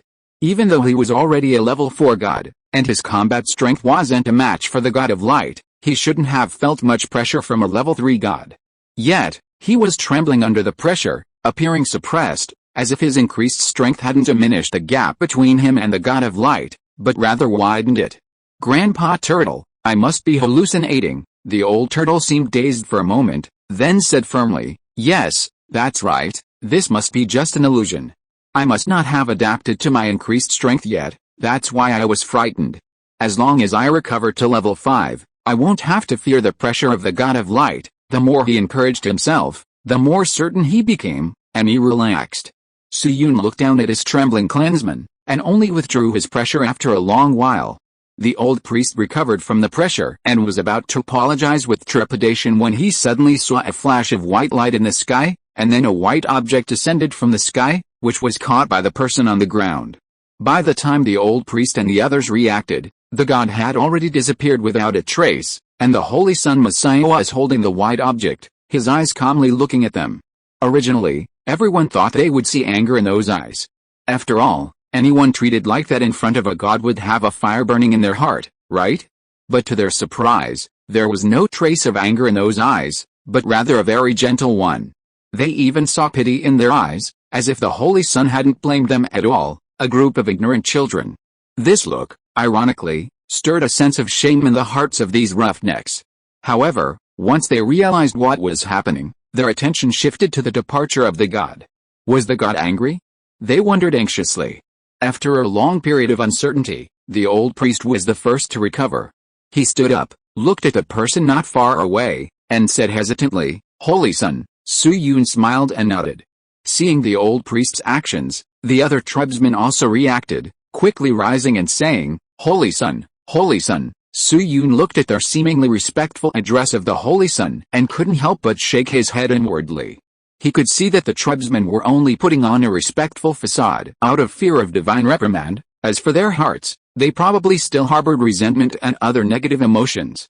He hadn't forgotten the expressions on their faces after the divine body spoke those words. He didn't believe the tribesmen could change so quickly. It seems a bit difficult to change their perception of me, Su-Yun thought helplessly. Seeing the strange atmosphere, the old priest coughed a few times, then glanced casually at the white book in Su-Yun's hand, asking curiously, "Holy Sun, what is this?" "This is a divine artifact," Su-Yun said succinctly. "You can call it the Book of Creation." Hearing it was a divine artifact, everyone was startled, but after hearing the name, their faces showed confusion, clearly not understanding. In the distance, the old tortoise, hearing the Holy Sun's words, widened its eyes, looking incredulous, clearly understanding something. Su-Yun was initially pleased to see his people's attention shift to the divine artifact of creation, but now was not the right time. Before gaining acceptance, hastily shaping a worldview would likely be met with little understanding. His mind raced, considering how to gain the believer's approval as quickly as possible. As he pondered, his peripheral vision suddenly caught sight of two corpses on the outermost edge of the altar. The corpses. Su-Yun's eyes lit up slightly. If we could resurrect the dead, if it were truly possible, he would gain immediate acceptance, and the resentment in the hearts of his people would be directly dispelled. However, their souls are still there. If we use healing magic to treat their bodies and then reinsert their souls, could we achieve a miracle of resurrection? Su-Yun quickly came up with this plan, but for some reason, perhaps a divine premonition, he suddenly had a feeling that resurrecting the dead was definitely not as simple as he thought. These two have been dead for about 2 or 3 hours now. Their bodies must be cold by now. Su-Yun was somewhat troubled. Even if their cells weren't completely dead, he wasn't sure if the healing magic would still work, and he didn't think it would be that easy. The soul isn't something that can be resurrected simply by inserting it. Seeing him lost in thought, the old priest asked suspiciously. Su-Yun quickly snapped out of his daze, noticing everyone's gaze.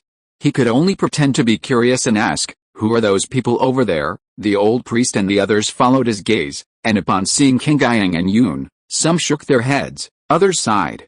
The old priest, thinking the newly arrived Holy Sun was confused, explained. The two of them went hunting. Su-Yun pretended to listen, while his mind raced, searching for a solution. As he pondered, he suddenly remembered the newly acquired Ark of the Covenant. The Ark possessed the ability to establish 10 rules. Was it possible to reverse life and death? After a moment's thought, he felt there was still some possibility. "Let's try." He suddenly gritted his teeth and decided to give it a shot. In the pure white divine stone space, the special ring in Su-Yun's hand flashed, and the golden Ark of the Covenant appeared in his hand. Looking at the location of the two corpses outside, to increase the possibility, he limited the area to that location. Su-Yun solemnly declared, "The concept of death cannot take effect on these two individuals." As soon as he finished speaking, the Ark of the Covenant emitted a dazzling golden light. At the same time, Su-Yun frowned. He sensed a problem, a feeling similar to the one he had experienced when time was frozen before washing over him. With his current divine power, he still couldn't meet this requirement. He had to use the power of faith. Su-Yun frowned. The area he could cover was only so small, just 2 mortals. His divine power was still insufficient. In an instant, he guessed something. What if it's a supernatural being he's covering?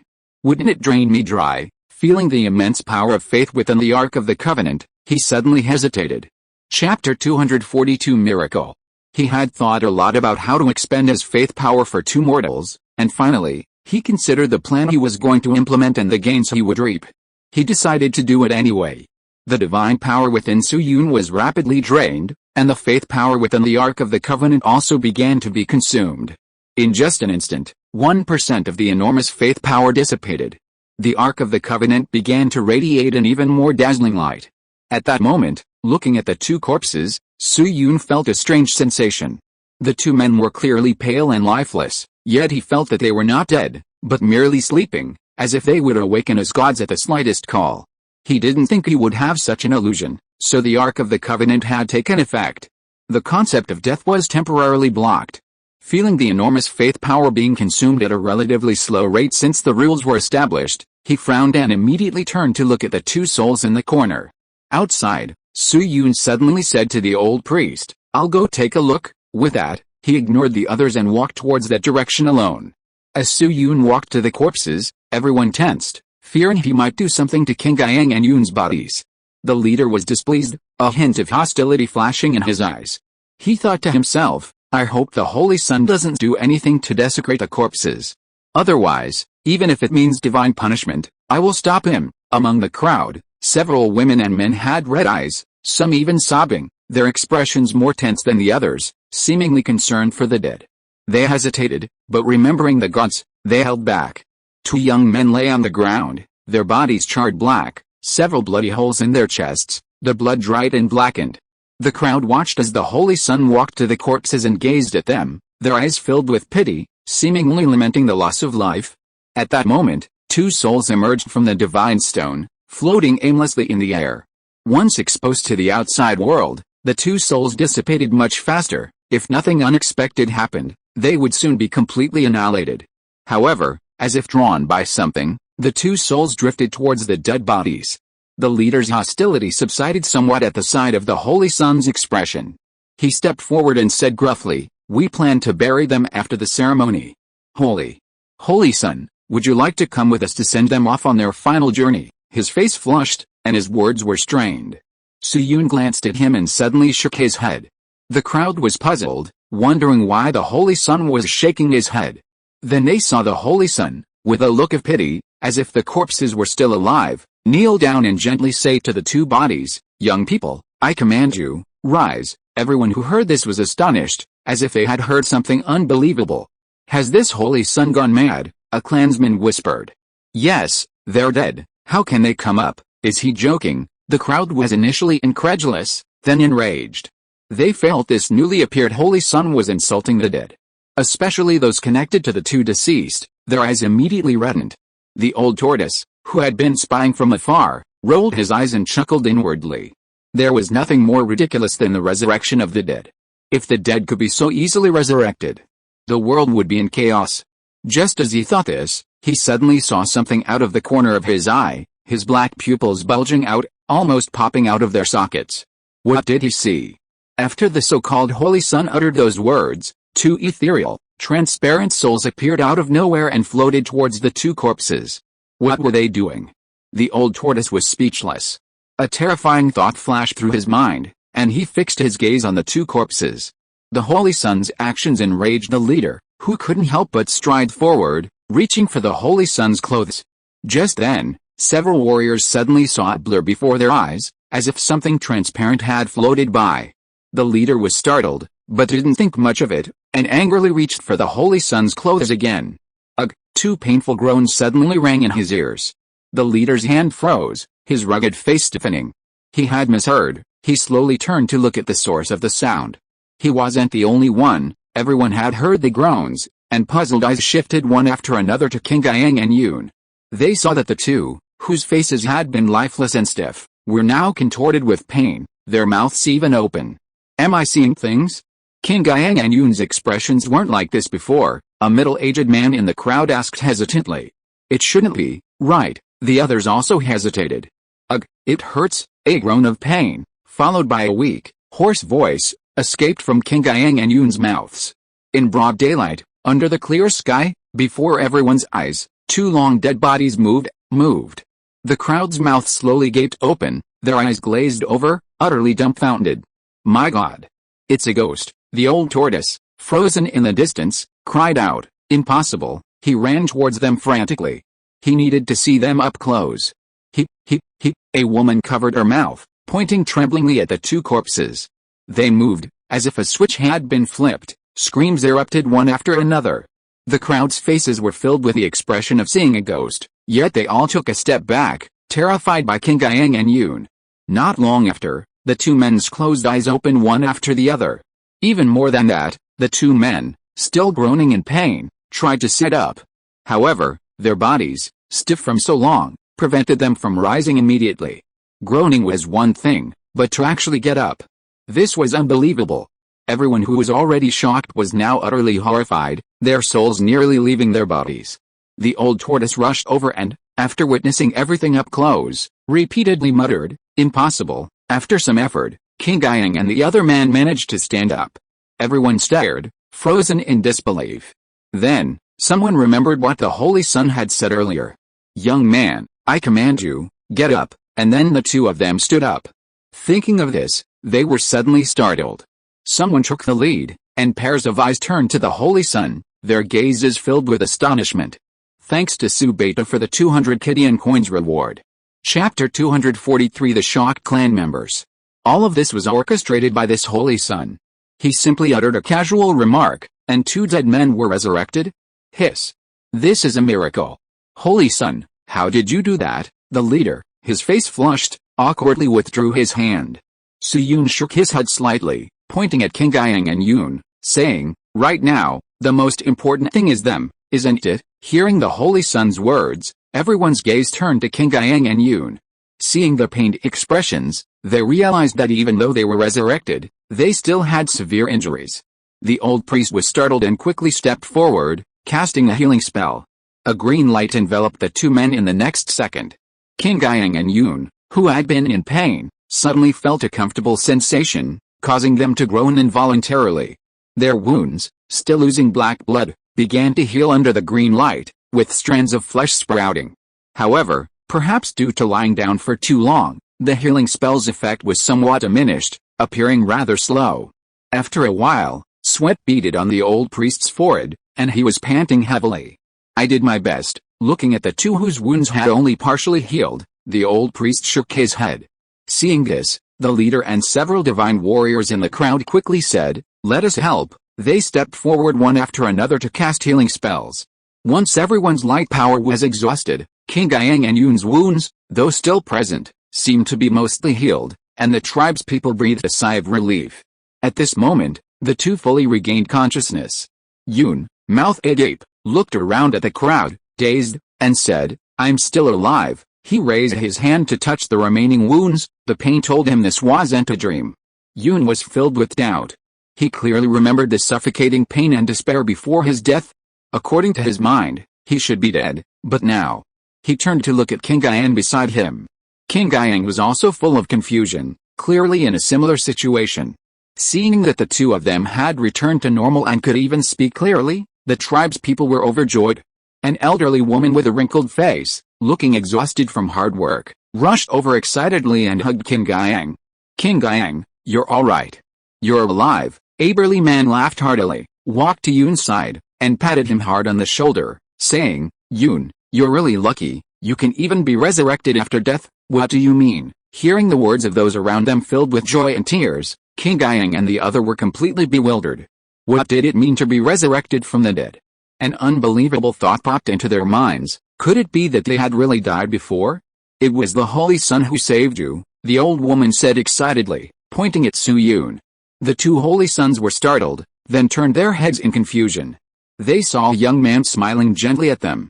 "Let me explain," the chieftain said, rubbing his hands together and glancing awkwardly at the Holy Sun. "You two." He then recounted the events, emphasizing that they had indeed died, but thanks to the Holy Sun's words, they were brought back to life. The two listened, their faces filled with shock. The old woman who had been holding King Gyang suddenly released her grip and bowed deeply to Su Yoon. "Holy Sun, thank you so much for saving my son." Su Yoon was taken aback. Seeing the woman's actions, the others also realized what had happened. "Holy Sun, I misunderstood you before," the chieftain said apologetically. Following the chieftain's words, the other clansmen also apologized profusely for their previous rudeness. Recalling their petty-mindedness and the Holy Sun's selfless help, they felt ashamed. After apologizing, everyone's gaze towards the Holy Sun changed. The dead had been brought back to life. As expected of a Holy Sun sent by the gods, no wonder the gods bestowed such a high position upon him. He can actually perform such a miracle. A sense of awe and even intense worship arose unconsciously in their hearts. The old tortoise, who had been quiet all along, stared at Suyun in astonishment after observing that the two were indeed resurrected, and not in some strange state, saying, "Holy Son of the God of Light, how did you do this? Can you teach me how to resurrect someone with just a word?" His eyes were filled with ravenous greed. If casually uttering a sentence could have such monstrous power, what about saying other things? If I could obtain such power, the old tortoise almost drooled. An image flashed in his mind. He sat majestically on a golden throne, while the God of Light stood below, watching him. He spoke majestically, "God of Light, hurry up and bring up the food." The God of Light's expression changed, wanting to resist, but the next second a mysterious force descended, and no matter how unwilling he was, he could only be forced to take the food and then feed himself, who was waiting with his mouth agape. Slurp, the old tortoise swallowed hard. What's this guy thinking? Suyun stared at the old tortoise's dazed expression with a strange look, his lips twitching subtly. Ignoring the old tortoise, he noticed the astonishment and admiration in the gazes of the others. He thought for a moment and smiled gently. "You don't need to thank me. King Guise and Yun are still young, they shouldn't have died like this. Most importantly, they received God's promise, which is why they were able to be resurrected." Hearing the Holy Sun's words, everyone remembered the great God of Light. Was it God's mercy on King Guise and Yun that allowed them to be resurrected? The crowd was first dazed, then filled with excitement and piety. Yes, even the Holy Sun could resurrect the dead, so how could God not do the same? Thinking of this, they all prayed devoutly. Especially the dead and their relatives in the crowd, who were extremely devout. The old tortoise, upon hearing the God of Light, snapped back to reality. Suyun felt the intensity of the faith and the newly added clear lines, and couldn't help but smile. Seeing that the time was about right, he felt he could begin his guidance. Followers of God, do you know where people go after they die? Upon hearing this, everyone paused, their faces showing thoughtful expressions. Because of their fear of death, the legends of the Yanhuang tribe held that the dead usually exist in another form after death. As for where they went after death, they hadn't thought much about it, so now they all showed doubt, turning to look at the Holy Sun, hoping to get an answer from him. The old tortoise also showed curiosity in its eyes. It didn't know where the soul went after death either. Chapter 244 Creation Legend. Suyun smiled slightly, not answering directly, but instead asking another question. Besides the previous question, do you know why the sun rises in one fixed place and sets in another? Do you know why people can't fly, and why things in the air fall down? Why can we feel the wind but not see it? Where does it come from? Why does it appear, and why does it disappear? Hearing these questions, the crowd, already puzzled by the previous one, now felt their minds were a complete mess, and they had a headache. What kind of questions is this, Holy Sun? Stone asked, puzzled. Doesn't the sun always rise like that, and things fall down? Isn't it normal? Wind. Thinking of wind, Stone hesitated. Yes, where does the wind come from? Since the Holy Sun asked 3 questions, the first 2 must not be so simple. The old tortoise, listening nearby, widened his eyes. Compared to the ignorant tribesman, he felt that the Holy Sun's questions had a strange quality, as if they touched on something fundamental, extremely profound and unpredictable. He even had a feeling that if he could completely understand the questions the Holy Sun was asking, he would definitely gain a lot. Thinking about it, the old tortoise couldn't help but be moved, murmuring, "Who exactly are you? Why does the God of Light call you the Holy Sun?" He felt that this Holy Sun was somewhat familiar, as if he had seen him somewhere before, but then he thought he was overthinking it. How could he forget such a special person if he had seen him before? He didn't connect this Holy Sun with that freak, the God of Light. After all, he had personally witnessed the 2 of them appear at the same time, and this Holy Sun could not possibly be the God of Light in disguise. While the old tortoise was deep in thought, the Yanhuang tribesmen scratched their heads and looked distressed. After discussing it for a while, they finally came to a conclusion. The questions posed by the Holy Sun seemed simple, yet they contained profound truths. Even after reaching this conclusion, they still couldn't understand them.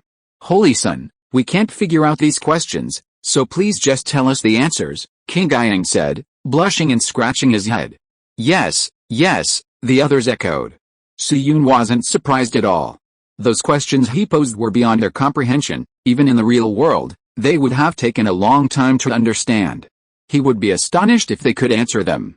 Suyun said, where do people go after death? Let's not answer that question yet. I'll tell you the answers to a few other questions first. The first question, why does the sun rise at a fixed time? Looking at the many attentive believers and the old tortoise with wide eyes waiting for the answer, he smiled. Because of rules, a special rule that fixes the sun's position. He didn't mention gravity. Who knows what the sun is like in this world, but it's definitely related to rules. Even if he was wrong, it didn't matter. He was just using a disguise now. He continued, similarly, you are also influenced by that same rule, which gives weight to objects in order to all things in the world. By the same token, the wind is born because of a certain law, a certain rule. Everything in the world has a certain law, and is influenced by that law.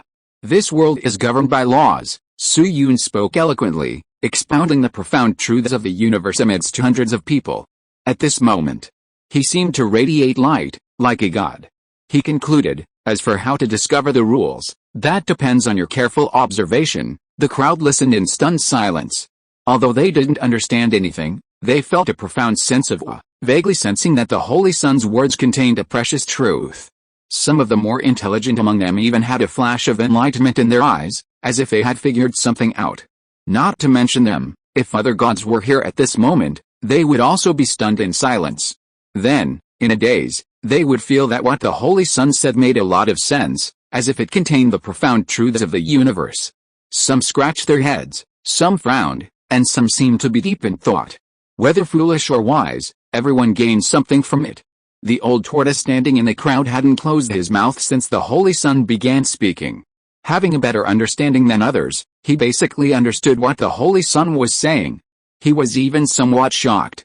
These words actually touch upon the taboos and rules of the gods. He actually said it so simply. As a former follower of the sea god, he had naturally heard of rules before, but because they involved the gods, he hadn't learned much. Now, hearing some of the secrets of the rules from this mysterious Holy Sun, he couldn't help but be astonished. However, what this Holy Sun said makes a lot of sense. If I understood it, I should gain a lot, but why do I feel like he said nothing at all? A resentful look flashed in the old tortoise's dark eyes, like a woman in her boudoir lamenting her fate as she looked at the Holy Sun. His heart was filled with a thirst for knowledge about the rules, and he desperately wanted to shout, "Damn you, Holy Sun, can't you explain things in more detail?" A stone in the crowd rolled its eyes and suddenly asked the Holy Sun curiously, "Holy Sun, where did the rules come from?" The crowd quieted down, their ears perked up with curiosity. Suyun was pleased with his helpful suggestion and said gently, "Instead of asking where the rules came from, you should ask where this world came from." The crowd was astonished. Yes, where did the world come from? They had never thought about this question before, but now, reminded by the Holy Sun, they all noticed it. The more they thought about it, the more they admired him. He truly was the Holy Sun. His thinking was different from theirs, and every question was so unique and profound. Where did the world come from? The old tortoise asked curiously.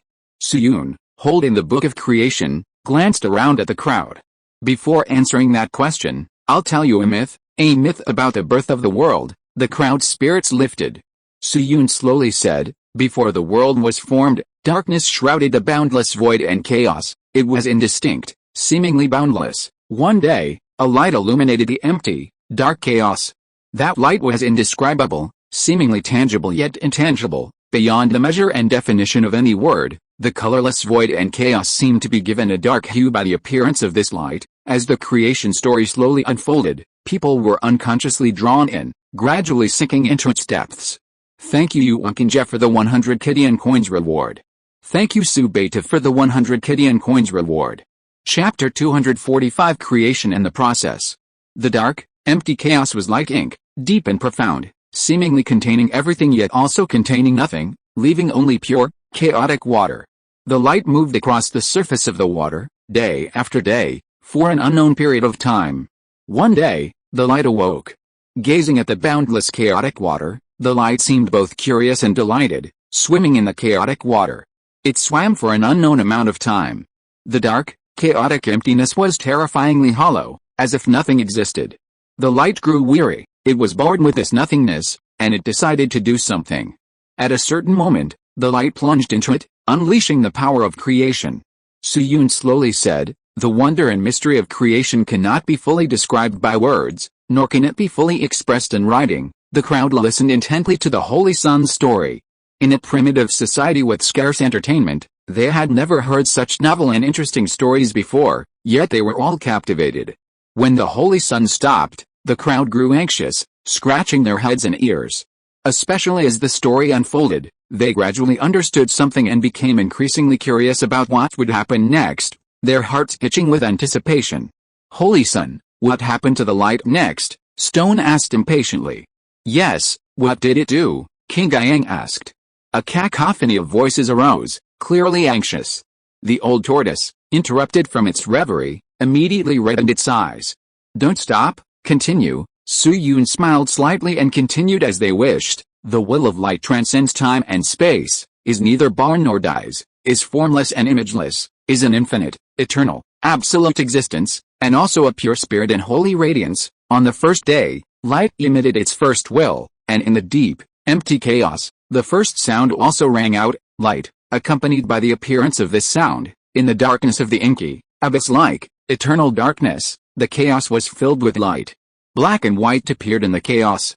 Those things that seemed both tangible and intangible, both material and immaterial, both metaphysical and physical, began to be clearly distinguished for the first time. All that was vague, indescribable, and indistinguishable began to become clear at this moment. They were given form and definition. At one moment, light looked at the mixture of light and darkness, and he felt that light was good, so he separated light from darkness, calling light day and darkness night, and so there was evening, and there was morning. The next day, light still felt it was monotonous, so in a moment of thought, with his omnipresent, omnipotent, omniscient, and omnipotent power, he began to create. He created the land, and then the water. Seeing the water and land crowded together, he felt this was not right. Light said, "There must be air to separate the waters." With his omnipotent power, air appeared on the crowded land and water, and he called it heaven. The third.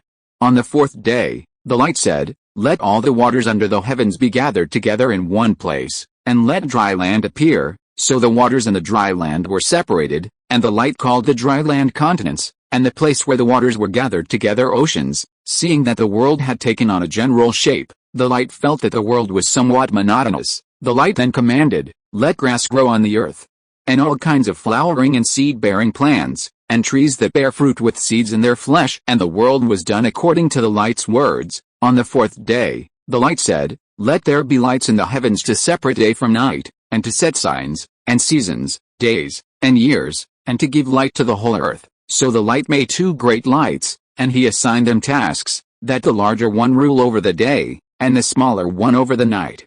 The light also made countless stars and set them in the distant, empty sky. On the fifth day, the light said, "Let the waters teem with living creatures, and let birds fly over the earth and over the sky." The light created great fish and every kind of living thing in the water, and each according to its kind. The light also created every kind of bird, and each according to its kind. The light saw his creation and was very pleased. He blessed them all, and they multiplied and increased in number, and spread throughout the rivers, lakes, plains, and valleys. On the sixth day, the light said, "Let the earth produce living creatures, livestock, insects, and wild animals, each according to its kind." And so, the light created these beings, each according to its kind. The onlookers grew increasingly dumbfounded. This was how the world came to be. As the Holy Sun's words continued, the old tortoise, dazed, murmured to himself, "This is fake, this absolutely cannot be true." He simply couldn't believe he was hearing such an astonishing story today. This was how the world was formed. Was the light really that powerful, omnipotent? The world was born from his words. This story, no matter how you analyzed it, should be impossible, yet as the Holy Sun explained it in a clear and simple way, his heart began to waver. It sounded so real. What if it was true? While the old tortoise and the Yanhuan people were still in a daze, the creation story continued with the Holy Sun's words. Suyun slowly began, seeing all things working together, born and dying in succession, yet feeling something was missing. He created man according to the image in his heart. When man was born, Light appointed them to rule over the fish in the sea, the birds in the sky, the livestock on the land, and all the insects that crawl on the land. Light intended for man to be the most intelligent of all beings, so he blessed them and said to them, "Be fruitful and increase in number, fill the earth and rule over everything on it, and rule over the fish in the sea, the birds in the sky, and all the living creatures on the land." Man, the chief and the other members of the tribe were shocked. Even the old tortoise's face changed. Man had actually been created. Ignoring their changing expressions, Su-Yun continued the story. On the seventh day, heaven and earth and all things were complete, and light had completed the work of creation. Creation bestows its divine beauty, and yin and yang are clearly separated. Chaos was thus opened up, and light created all things in the world. He joyfully gazed upon the world he had created, that vast and vibrant world. At this point, Su-Yun paused, a hint of sadness in his voice. And on that very day, after gazing joyfully upon all things in the world, an unprecedented weariness assailed him. It turned out that even with light's omnipotent power, creating the world in the void and chaos within a mere 7 days had exhausted all his strength and spirit. He hadn't felt it while creating, but after completing all of this, an unprecedented weariness surged forth. He could no longer maintain that ever-present, omnipotent, omniscient, and omnipotent form. He vanished. A friendly recommendation, a friend's book, starting as a Taoist priest of Laotian, which I believe has a female lead. Those interested can check it out. If you are listening to this novel on a channel other than Fanfic World, it means it was downloaded and re-uploaded without effort. We warmly invite you to visit our channel, Fanfic World. There you will find the original version of this story and many other novels of various genres. We look forward to seeing you dive into a world of incredible novels. Chapter 246: The Aftermath of Creation. Light, seemingly both tangible and intangible, transformed into immeasurable radiance, scattering and merging into the entire world like countless stars. Thus, it became the form of light, carrying the omniscient and omnipotent power of light, dissolving into radiance and merging into the world, bringing inexplicable changes. The Holy Sun sighed, slowly uttering these last words. As his voice fell, a somber atmosphere enveloped the entire tribe. Why? The sobs of children and women rose one after another. Even the rough men's eyes reddened, and some young men shed tears. Then, Stone sobbed, wiping his eyes with his right hand, and said sadly, "Then, Holy Sun, did light die in the end?" He looked at the Holy Sun with hopeful eyes. "Light is so great, he shouldn't have died, right?" Each tribesman was filled with sorrow. For these simple tribesmen, suddenly hearing such a great and sorrowful story filled everyone with sadness, and they all hoped that light could live. The old tortoise listened to the various words of grief and indignation around him and fell silent. The vivid story told by the Holy Sun had initially skeptical him, then shocked him, and gradually drew him in, even causing his mind to waver. Now, hearing of the light that created the world dissipating, he too felt sadness. Holy Sun, if the light had created the world a few more days, would it not have dissipated? As a young man, Stone tried to fill the void of regret, looking at the Holy Sun with hopeful eyes. Su-Yun sighed, looking at him gently, and said, "I described the light's omniscient power before. It foresaw that day long ago." What? Everyone was shocked. Holy Sun, are you saying that the light foresaw this ending when it created the world? Spear asked hesitantly. Looking at the confused and shocked faces of the crowd, Su-Yun nodded. That's right. Then why? Spear hesitated. Knowing this ending, why did it still create the world? Su-Yun interrupted him. Yes, Su-Yun explained, the chaotic void hides immense pressure. Creating a vast world out of thin air is incredibly difficult, let alone maintaining it from collapse. Therefore, light had to create the world within a limited time, otherwise it would be swallowed and eroded by chaos. Perhaps it started as a hobby, but after light created all things in the world, it developed a love for them, and all things made light no longer feel lonely. The crowd, seemingly understanding, gradually grasped why light created the world in 7 days, and why it created the world even knowing it would dissipate. Light's heart was filled with love for all things in the world, and it couldn't bear to see it vanish. Thinking of this, every member of their race was deeply moved. So light just died like that? Stone asked, inexplicably angry. Su-Yun chuckled, looking at Stone. No, light isn't exactly dead. Then what happened? Stone scratched his head. Su-Yun slowly said, as light's immeasurable body dissipated into light, something remained in the place of its dissipation. It was something dazzling beyond description. It was light's purest spirit. Even though that omnipotent form vanished, light's spirit, which transcends time and space, is neither born nor dies, is formless and imageless, is infinite and eternal, making him an eternally immortal being. It's just a pity that light was too exhausted. After creating the world and after his form dissipated, he fell into an unknown slumber. Suyun slowly revealed the ending. Ah, the clansmen breathed a sigh of relief, wiping the sweat that had seeped from their foreheads due to tension. Light's ending left them with mixed feelings of joy and sorrow. It's good that Light didn't die, Stone murmured to himself. After saying that, he couldn't wait to ask, what about Light? When will he wake up? This was also the question that everyone else wanted to ask, and they all pricked up their ears. Suyun didn't answer directly, but instead said, after the Light fell asleep, some things actually happened. What things? The old tortoise asked curiously. Do you know what the Light represents for this world? Suyun smiled slightly and asked in return. Everyone fell into deep thought. The old tortoise tentatively said, the Creator God. Suyun glanced at him in surprise. Seeing the Holy Sun's expression, the others' eyes lit up, and they excitedly replied, it should be the Creator God. That's right, Suyun said with a smile, he represents the Creator God in this world. Hearing the confirmed answer, the old tortoise's eyes widened, and then he gasped. The others weren't much better off, their faces full of astonishment. After the shock subsided, the old tortoise couldn't help but ask, then what does the Light being the Creator God have to do with what you're saying? Suyun said, actually, the Light is, in fact, the Creator God, but for this world, he isn't entirely. The Holy Sun's words directly confused the old tortoise and the others, leaving them feeling somewhat bewildered. Facing the puzzled looks of the crowd, Suyun explained gently, after Light created the world and his omnipotent form dissipated, some inexplicable changes occurred in this world. After the world changed, sensing Light's act of creation, it actually bestowed upon him a power, the power of a Creator God. Although many clansmen didn't understand what a power was, it didn't prevent them from understanding the meaning of the Creator God's position, and they were all astonished. Hiss, the old tortoise gasped, unable to suppress a roar in his heart. Creation power. Even though he didn't know much about divine powers, he knew the significance of the creation power. This was definitely the strongest power. Even if it wasn't, it was definitely one of the strongest powers. The old tortoise was absolutely certain of this.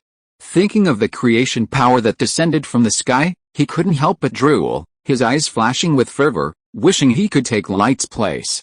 Unfortunately, thinking of Light's great power, he shuddered and quickly banished the thought from his mind. This is a Creator God even more powerful than the Sea God. Compared to this Light, what is the Sea God? The old tortoise murmured. He murmured to himself, completely unaware that he had initially taken the Holy Sun's words as just a story. But as the Holy Sun explained it in detail and vividly, he actually began to believe it. Suyun, listening to the old tortoise's dazed mutterings, gave him a strange look, a slight smile playing on his lips. The old tortoise, lost in thought, suddenly realized something and said with a puzzled look, wait a minute, Holy Sun, you said the power of creation has descended, so how could Light not be a Creator God? What nonsense are you talking about? Thanks to Demon King AC for the 1000 Kidian coins reward. Thanks to Lululu for the 588 book coins reward. Thanks to Subeta for the 100 Kidian coins reward. Thanks to Jenny for the 100 reading points reward. Thank you Cap. Chapter 247 The Crippled Crowd. That's because some unexpected things happened when the Creation Authority descended, Suyun explained with a slight smile. When the Creation Authority descended before the Spirit of Light, it wanted to merge with it, but an unexpected situation occurred. Facing the Spirit of Light, which transcends time and space, the Creation Authority couldn't merge with it. That's possible. The old tortoise was dumbfounded. The authority that others longed for was actually rejected by the Light. Suyun immediately saw the regret and disappointment on the old tortoise's face, as if he wished he could take the place of the Spirit of Light so that it could accept the Creation Authority. He asked the old tortoise, are you sorry that the Light didn't obtain the Creation Authority? The old tortoise nodded naturally. Upon hearing this, Suyun shook his head, saying, Light is omnipotent, so why would it need the embellishment of the Creation Authority? He is the Creator God, not because of the Creation Authority of the world. On the contrary, it is because he created the world that Light becomes the Creator God. These two seem the same, but they are actually completely different, worlds apart. One is the creator god because of the authority over the world, while the other is the creator god because of creating the world. Regardless of whether the creation authority resides in him or not, he is the de facto creator god. Listening to the Holy Sun's words, the old tortoise gradually understood, revealing a look of sudden realization. Yes, don't be fooled by their similarity, as the Holy Sun said, the difference is vast. Thinking of this, he no longer lamented that light hadn't merged with a creation authority, but was instead awestruck by light's power. Finally, the old tortoise couldn't help but ask curiously, where did the creation authority ultimately go? The other members of the clan were also very curious. Although they didn't understand what the creation authority was, they knew it was something very important, and they all pricked up their ears. Suyun said gently, at that moment, even if only the purest spirit remained, the creation authority could not touch the light. While the stalemate continued, the creation authority absorbed the light emanating from the spirit of light, and they merged together, gradually transforming into a white book. A white book, the crowd asked curiously. Seeing their curious expressions, Suyun said, when that white book was formed, it became a companion artifact of light, but it fell into slumber along with the light. At some point in the future, they will awaken together, hearing that the creation authority had transformed into an artifact, and that the light would awaken at some point. The crowd was astonished. The old tortoise, thinking of the book mentioned by the Holy Sun, felt a surge of fervor. The creation authority has transformed into a book. How powerful must that book be? He exclaimed, vaguely guessing at its effects. Just then, the old tortoise's eyes suddenly narrowed. In a moment of distraction, he inadvertently saw something. The Holy Sun was immediately surprised to find a white book in his hand, then suddenly paused. Wait, what was the name of that book again? Holy Sun. His hazy mind was struck as if by lightning, a flash of inspiration igniting within him, and a name returned. The Book of Creation, the old tortoise exclaimed in shock. The clansmen were stunned, not understanding why the old tortoise had called it that. The old tortoise urgently asked the Holy Sun, Holy Sun, what is the name of the book formed from the power of creation? Seeing the Holy Sun hesitate, he said, since that book is formed from the power of creation, it naturally possesses the power of creation. As for its name, he slowly continued, under the old tortoise's astonished gaze, it's called the Book of Creation. The old tortoise froze, instantly dumbfounded. The others, who had been confused, now felt a sense of familiarity upon hearing the name, and some began to recall. The Book of Creation, isn't that the one in the Holy Sun's hands? A series of swallowing sounds rang out, everyone shocked by the thought in their minds. A few clever individuals even vaguely conjured up a more terrifying guess from the book. Could it be? Could it be that the great god of light is light itself? Someone in the crowd whispered. What? Those who hadn't considered this were stunned by this statement, their eyes widening in disbelief. The first thing the crowd didn't believe was that the god was light, because even with their piety, they couldn't deny the difference in power between the creator god light and the great god. This was simply impossible. But, after careful consideration, they also discovered something. According to the Holy Sun, after light created the world, its form dissipated, and its omnipotent power merged into the world along with the light, leaving only a pure spirit. What if the spirit of light revived? The great god was also the god of light, and the two were inexplicably similar, further corroborated by the Book of Creation in the Holy Sun's hands. Hiss! Everyone was deeply moved and shocked by the terrifying thought that had popped into their minds. The old tortoise listened to the analysis of the Yanhuang clan, his expression blank. He felt dizzy. This is impossible, he couldn't believe it was true. How could the god of light be light? He was full of doubt. According to the description of the Holy Sun, light was so powerful, how could it be compared to the god of light, who was only a third-level god? So his first reaction was disbelief. Moreover, the old tortoise suspiciously examined the white book in the Holy Sun's hand, disbelievingly saying, that's the artifact of light, the Book of Creation. It didn't look special, just a little white and a little different in appearance. It was impossible to tell that it was an artifact of creation. Thinking about this, the more he thought about it, the more he felt something was wrong. Even the story that he had slowly come to believe before was now gradually being questioned. After thinking for a while, he couldn't help but ask bluntly, Holy Sun, you said the book in your hand is the Book of Creation, the light you mentioned, could it be the god of light? The old tortoise's tone was full of doubt. The others nearby, seeing the old tortoise ask a question, all stared intently at the Holy Sun with eyes that held a mixture of trepidation and anticipation. Unlike the old tortoise's skepticism, they didn't think so much. The entire tribe, except for some young children, were believers in God. The God of light was like heaven to them, a synonym for power and the inconceivable. Even if the Holy Son's words seemed unbelievable, they didn't question them much. Instead, they were filled with anticipation, hoping that the great God was the light the Holy Son spoke of. The thought of the terrifying power of light, especially since it was their tribe's God, made them tremble with excitement. Suyun calmly observed the believer's expressions, a subtle hint of satisfaction flashing in his eyes. Chapter 248 Completely deceived. Suyun sensed the old tortoise's disbelief and casually explained, light is special. To identify light, there's a very simple piece of evidence. As light revives, its power will rapidly recover, and this will continue until it's fully restored. His words caused many tribesmen to fall into deep thought, pondering the Holy Son's words. They couldn't help but recall the impressions that God had always given them. Besides mystery, he was incredibly powerful. It seemed there was nothing that God didn't know or couldn't do. Although unwilling to admit it, the old priest and the others bitterly knew that the tribe's mere few hundred people were a burden to the God, unworthy of him. Now, reminded by the Holy Son, they suddenly realized the God's special nature. It seemed that even with only a few hundred people, the tribe wouldn't be a burden to the God, and the God's power was growing stronger.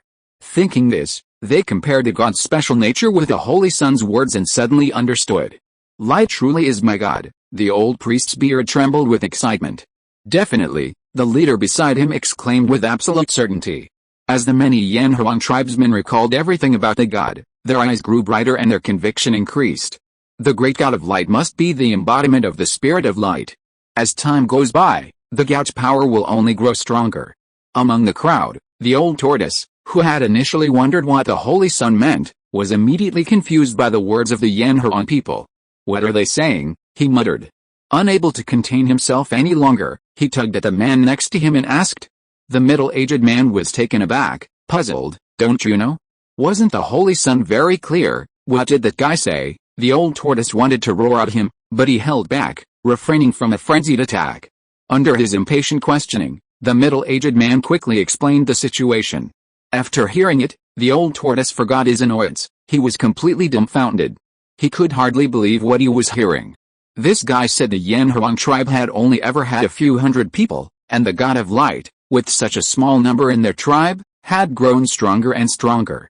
The old tortoise didn't know how to express his feelings at this moment. He knew more than these people. Recalling the God of light's strength in the ruins, comparable to the gods of a large tribe, and even able to fight beyond his level. At first, he thought the Yanhuang tribe was originally a large tribe, but had fallen to low level for some unknown reason, hence the small number of people. In that case, the discrepancy in the God of light's strength seemed normal. However, now, listening to these people, the God of light was actually getting stronger and stronger, even with only a few hundred people in the tribe. The old tortoise turned his head, staring in shock at the direction of the divine stone, muttering to himself, "This is terrifying." From weak to strong, there seemed to be no limit. As long as time passed, he would become stronger and stronger. His expression brightened, recalling what the Holy Son had said about the legend of the creation of the world by light. As the light revived, his power would slowly recover. To hell with slow, this is called slow, the old tortoise roared inwardly. From the Yanhuang tribe, he had roughly learned some things. In such a short time, the God of light had become a third-level god. Given more time, what would happen? The old tortoise almost turned into a sour lemon, his heart swelled with envy. At the same time, he was even more shocked by the true identity of the God of light. If he hadn't believed it before, now, with the God of light's abnormal advancement, he had no choice but to believe it. This rapid improvement, besides the God of light being the creator God of light, what other explanation could there be? He had already somewhat believed the creation story told by the Holy Son, and now, with the Yanhuang tribe's corroboration, his belief had gradually become unwavering. I knew the God of light was so monstrous. Now I have an explanation, the old tortoise muttered to himself in a daze. The God of light's ability to fight beyond his level, so different from other gods, also had a good explanation. Because the God of light was light itself, the creator God who created the world. Suyun listened to the discussion, opened his mouth, but swallowed what he was about to say, because they had automatically filled in the blanks in their minds. Looking at the old tortoise, now crippled from being fooled, and the believers, Su-Yun suddenly felt a surge of satisfaction. A promising student, the old tortoise chuckled to himself. Hell, the god of light has such a hidden identity, it seems I need to cultivate a good relationship with him. The old tortoise, was determined to cling to this powerful figure. If he sucked up to him well, who knew if the god of light might let him become a god himself someday? Thinking this, his mouth watered. After a while, he turned his gaze to the book of creation in the Holy Sun's hands. He hadn't cared much at first, but now, thinking about what it was, his breathing became increasingly rapid, and his eyes grew increasingly fervent. Holy Sun, the old tortoise approached Su-Yun, stretching its head out, and fawned. Holy Sun, could I take a look at the book of creation in your hands? Su-Yun felt the old tortoise's burning gaze, and his lips twitched imperceptibly. He shook his head, directly refusing. The old tortoise wasn't annoyed by the refusal, continuing to stare at the white book with burning eyes. At this moment, the old priest asked in a trembling voice, Holy Sun, is God truly light? Seeing the expectant eyes of the crowd, Su-Yun could only nod slightly. Upon confirmation, the entire tribe erupted in excitement. One by one, tribesmen embraced or laughed excitedly. What could make them happier than the strength of their tribe and the knowledge of God's greatness? Su-Yun smiled and shook his head. After the crowd calmed down a bit, he coughed a few times. Everyone looked at him. The great light is different from other gods. He doesn't have the limitations of other gods, his strength increases with time, he comforted them. So you don't need to feel inferior. As believers of light, you are no less than people from other large tribes. Hearing this, the old priest and the others' eyes reddened. The large tribes they had encountered recently had indeed made them feel somewhat inferior. That's good, Stone wiped his eyes. Before, facing the arrogant words of those traveling merchants, although he had refuted them with a flushed face, he had also felt somewhat inferior. Now, with the Holy Sun's words and the thought of God's greatness, his heart was suddenly filled with pride. Not only him, but the expressions on the faces of the other tribesmen also changed, becoming filled with pride and confidence. The old priest, tears streaming down his face, suddenly stepped forward. Facing the assembled tribesmen, he solemnly and loudly warned, before the god is fully restored, we absolutely cannot let outsiders know of the god's greatness. This will allow those with ill intentions to do bad things while the god is still recovering. Chapter 249 After Death, Heaven Above Heaven. Upon careful consideration, everyone realized the truth. They absolutely could not allow those with ill intentions to discover God's special abilities before he was restored. A chorus of voices echoed in agreement. Su-Yun was somewhat surprised. The old priest had truly been a divine helper, even handling this aspect for him. Now that we've resolved where we came from, let's talk about where we're going, Su-Yun pondered, a smile involuntarily playing on his lips. Followers of God, he said, looking around, after telling the story of the creation of light, let's return to our initial question. Did you want to know where people go after death? The discussion gradually subsided, and the scene became very quiet, each tribesman looking at the Holy Sun with curiosity. Su-Yun stated decisively, after death, people become souls, a state of illusory energy. The tribe already had a legend about the existence of the dead, and now that it was confirmed, everyone became excited. A soul is good, a soul is good, the old priest grinned, stroking his white beard. Everyone fears death. If one could exist in another state after death, no one would refuse such a benefit. Seeing the jubilant believers, Su-Yun abruptly poured cold water on their enthusiasm. He said regretfully, unfortunately, under normal circumstances, a person's soul disappears directly after death, with no possibility of lingering in the world. The jubilant crowd was stunned, their fluctuating emotions cooling down. The old priest trembled, asking somewhat fearfully, Holy Sun, where does the soul go? Su-Yun himself didn't understand where the answer came from. After a quick thought, he said apologetically, I don't know either. Perhaps only God knows where the soul goes. Oh, they hadn't been disappointed for long when the Holy Sun continued, however, I do have a few guesses. I guess the soul might go to a dark and terrifying place, where its fate is unpredictable. Another possibility is that it dissipates into the world. The scene fell silent, and fear appeared on the faces of every clansman. The first was an unknown and terrifying place. The second was direct dissipation. Either way, it was enough to terrify them. Holy Sun, is this true? Stone asked, his face full of fear. Holy Sun, you must be wrong, someone retorted with a forced smile. That's right, The crowd clamored in protest, clearly unable to accept either outcome, clinging to a sliver of hope that the Holy Sun had misunderstood. Suyun remained silent, intending to continue his explanation once they had calmed down. However, while he remained silent, the old tortoise in the crowd couldn't hold back any longer. After learning of the light god's hidden identity as the creator god, he had been preparing to curry favor with him. Now that the light god was gone, currying favor with this mysterious holy sun was just as effective. He hurriedly phoned, "What do you know? I can vouch for what the holy sun said." The crowd fell silent. The old tortoise said smugly, "I, Grandpa Tortoise, can see souls. After you die, your souls do indeed disappear." The holy sun's guess is very likely. The old tortoise genuinely thought the holy sun's words made perfect sense. He had even been momentarily amazed upon hearing these two possibilities. Then what do we do? If they were initially happy, they were now filled with dejection. Their sliver of hope had been shattered by the old tortoise's words, and they found it hard to accept. The unknown equals terror. No one wanted to face misfortune after death. "You don't need to worry," Suyun quickly reassured them. "As believers of God, you are special. God took this into consideration and made a sacred covenant with you. He decided to spare believers from these unknown fears." He spoke solemnly. "God promises that all believers, after death, will have their souls ascend to God's world, to be by God's side." The old tortoise was astonished upon hearing this, and the other members of the clan were also stunned. To be by God's side, without having to endure those unknown fears. What could be more surprising and unbelievable than this? Surprise and disbelief filled their faces. After the initial surprise, Mao and the crowd couldn't help but ask, "Holy Sun, God's world, what kind of place is that?" His eyes were filled with longing. Suyun said gently, "The world of God is not on this world. It transcends matter and time, existing in the highest place, beyond space and time. You can call it heaven, the kingdom of God, paradise, or the heaven of heavens. It is filled with all that is good. There is no sickness, no hunger, no toil. It is filled with light, holiness, glory, peace, love, joy, tranquility, and goodness." At this moment, his face was filled with compassion, as if draped in a layer of holy light, so dazzling, so inspiring. Everyone was stunned, deeply moved by the words of the Holy Sun.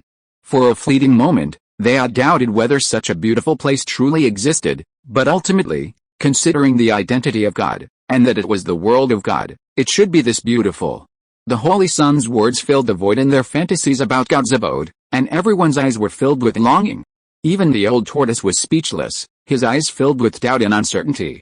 Seeing the longing in their eyes, Suyun smiled slightly, but then felt something was amiss, so he continued, "The kingdom of God is the world you go to after death.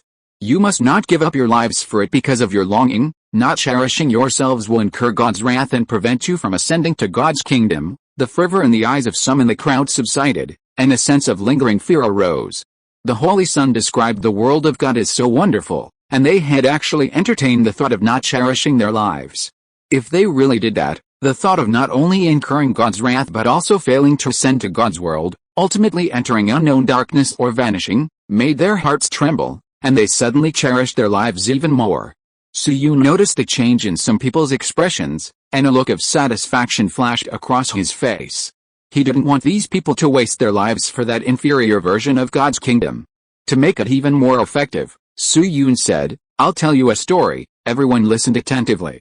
A man died, and only then did he realize how short his life was, and he lingered, unwilling to leave. Then he saw God approaching him. God said, "You are dead, you do not belong to this world." The man said, "So soon? I still have so many things to finish." God said, "I'm sorry, but your time has come." The man asked God, "Can I take something with me? I really can't bear to part with it." God answered, "You can't take anything with you, because nothing belongs to you."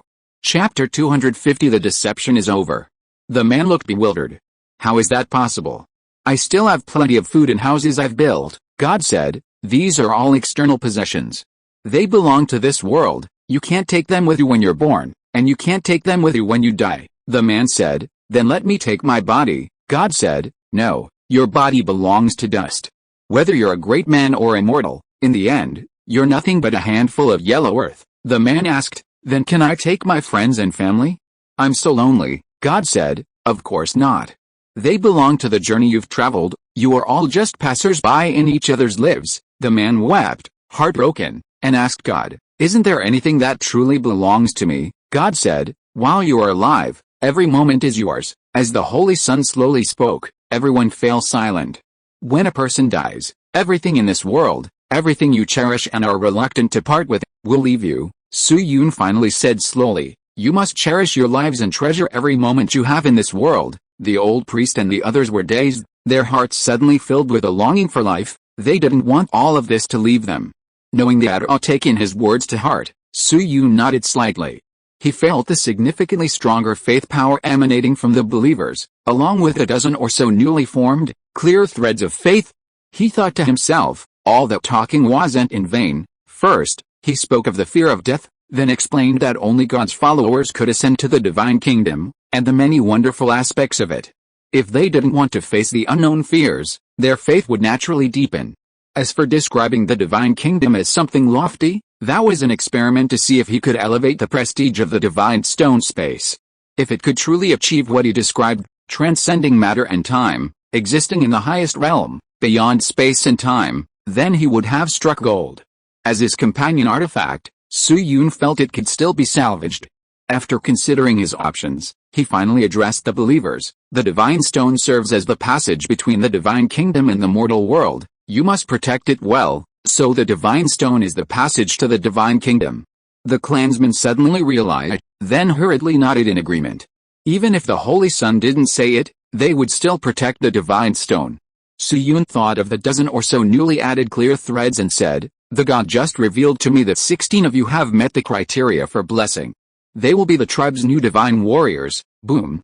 As soon as he finished speaking, the entire tribe erupted in excitement and trepidation, everyone hoping to be the chosen one. "Next, those whose names I call, please step forward." King Gyang, Yun, King Gyang and Yun were stunned for a moment, then burst into laughter with surprise. "Ouch, that hurts," they groaned as their wounds were pulled, and the people around them teased them. Shitao, who was nervously stamping his feet and his heart was pounding, jumped up the next second when he heard his name called by the Holy Son. "I'm a divine warrior too, haha." Ki next to him looked on with envy, and then he heard the next name. "Ki, me too," he pointed to himself, grinning foolishly. Fang next to King Gyang was stunned. Originally, Qing became a divine warrior, and he outwardly remained silent, even congratulating him with a smile, but deep down he felt a pang of jealousy and inferiority. Now, hearing that his name was among them, his smile stretched almost to his ears. Qing patted him on the shoulder with a sigh. After Su-Yun announced the names of the 16 people, a chorus of disappointment erupted from the crowd. "Sigh, I wasn't included, damn it, looks like I wasn't devout enough to God." One by one, they felt either annoyed, resentful, or even jealous, looking at the 16 people who had stepped forward. A bitter feeling welled up within them, but so did a surge of determination. After the 16 people stepped forward, Su-Yun sensed the power within his body. Strands of familiar power filled his limbs, bones, and even his blood. Su-Yun knew what that power was, the power of the God of Light. Compared to the power of light emanating from the believers, its quality was immeasurably superior. Unfortunately, compared to his divine body, his physical strength was far too weak, so weak that, according to his estimation, it was only comparable to that of a first-level god. After resolving this matter, I need to find a way to improve the strength of my physical body, Su-Yun thought to himself, then looked at the 16 anxious people. He said, "As the Holy Son, I will bestow blessings upon you on behalf of the gods." With a wave of his hand, a beam of white light shot out. While everyone was amazed by the Holy Son's power, Su-Yun's divine body simultaneously released the restrictions of the faith threads and casually bestowed 2 standard divine spells. 16 faint seeds of light power, along with illusory characters, appeared within their bodies in an instant. As the light gradually dissipated, Su-Yun said gently, "All right, you are now among the divine warriors. Remember to protect your people and tribe from harm." "Yes," the 16 shouted excitedly. Su-Yun nodded, then dismissed the group, preparing to discuss some matters with the old priest alone. Although the crowd was dispersed, the lively atmosphere didn't subside much. Groups of people huddled together, excitedly discussing the story the Holy Son had told. Su-Yun felt a chill run down his spine looking at the old tortoise that clung to him, occasionally flashing a fawning expression. He silently reminded himself that tortoise soup was just tortoise soup, and then naturally ignored the fellow. The old priest was somewhat surprised to see the Holy Son approaching. After what had happened, his opinion of the Holy Son had changed considerably. He felt the boy was fully worthy of God's favor. Not only was he handsome, but he also gave off a gentle aura, a very good person. Suyun, completely unaware of being given a friend zone card, said, God has issued a decree that the tribe's current strength is sufficient to attack the Ice tribe, who recently offended us. God commands that as many members of the Ice tribe as possible be captured. Surprise appeared on the old priest's face. He exclaimed joyfully, God has finally decided to attack the Ice tribe. He had never forgotten his hatred for the Ice tribe. Previously, they dared not act without divine command, but now, hearing the divine decree, they were naturally overjoyed. This time, the God won't intervene. The attack on the Ice tribe depends entirely on you, Suyun reminded them. Is that so? A flicker of disappointment crossed the old priest's eyes. Then turned to determination. He swore, even if it costs us our lives, the chief and I will fulfill the God's decree. Hearing this, a hint of relief flashed in Suyun's eyes. The tribe could finally gradually become independent, no longer needing to rely on him for everything. Thank you Su Beta for the 600 Kidian coins reward. Thank you Jenny for the 100 book coins reward. Thank you Moda King and Behulji for the 100 Kidian coins reward. Thank you. Chapter 251 Attacking the Ice Tribe. Thinking he needed to give his people some confidence, he said a few more words. Don't worry, after the death of the Ice God, the Ice Tribe's warrior strength has gradually withered. So much time has passed, they've probably all become mortals. As long as you don't let your guard down, with your warriors, the Ice Tribe won't be your match. The faith crystals you obtained from the trade with the Fire God tribe can all be used for this battle to quickly increase your strength. The old priest was overjoyed upon hearing this. Thinking that the Ice tribe no longer had warriors, but still had the faith crystals to use, he immediately became full of confidence. With the Holy Son's words, the divine decree will definitely be fulfilled, the old priest assured him with a smile. Suyun nodded, then wanted to leave to study the issue of physical strength.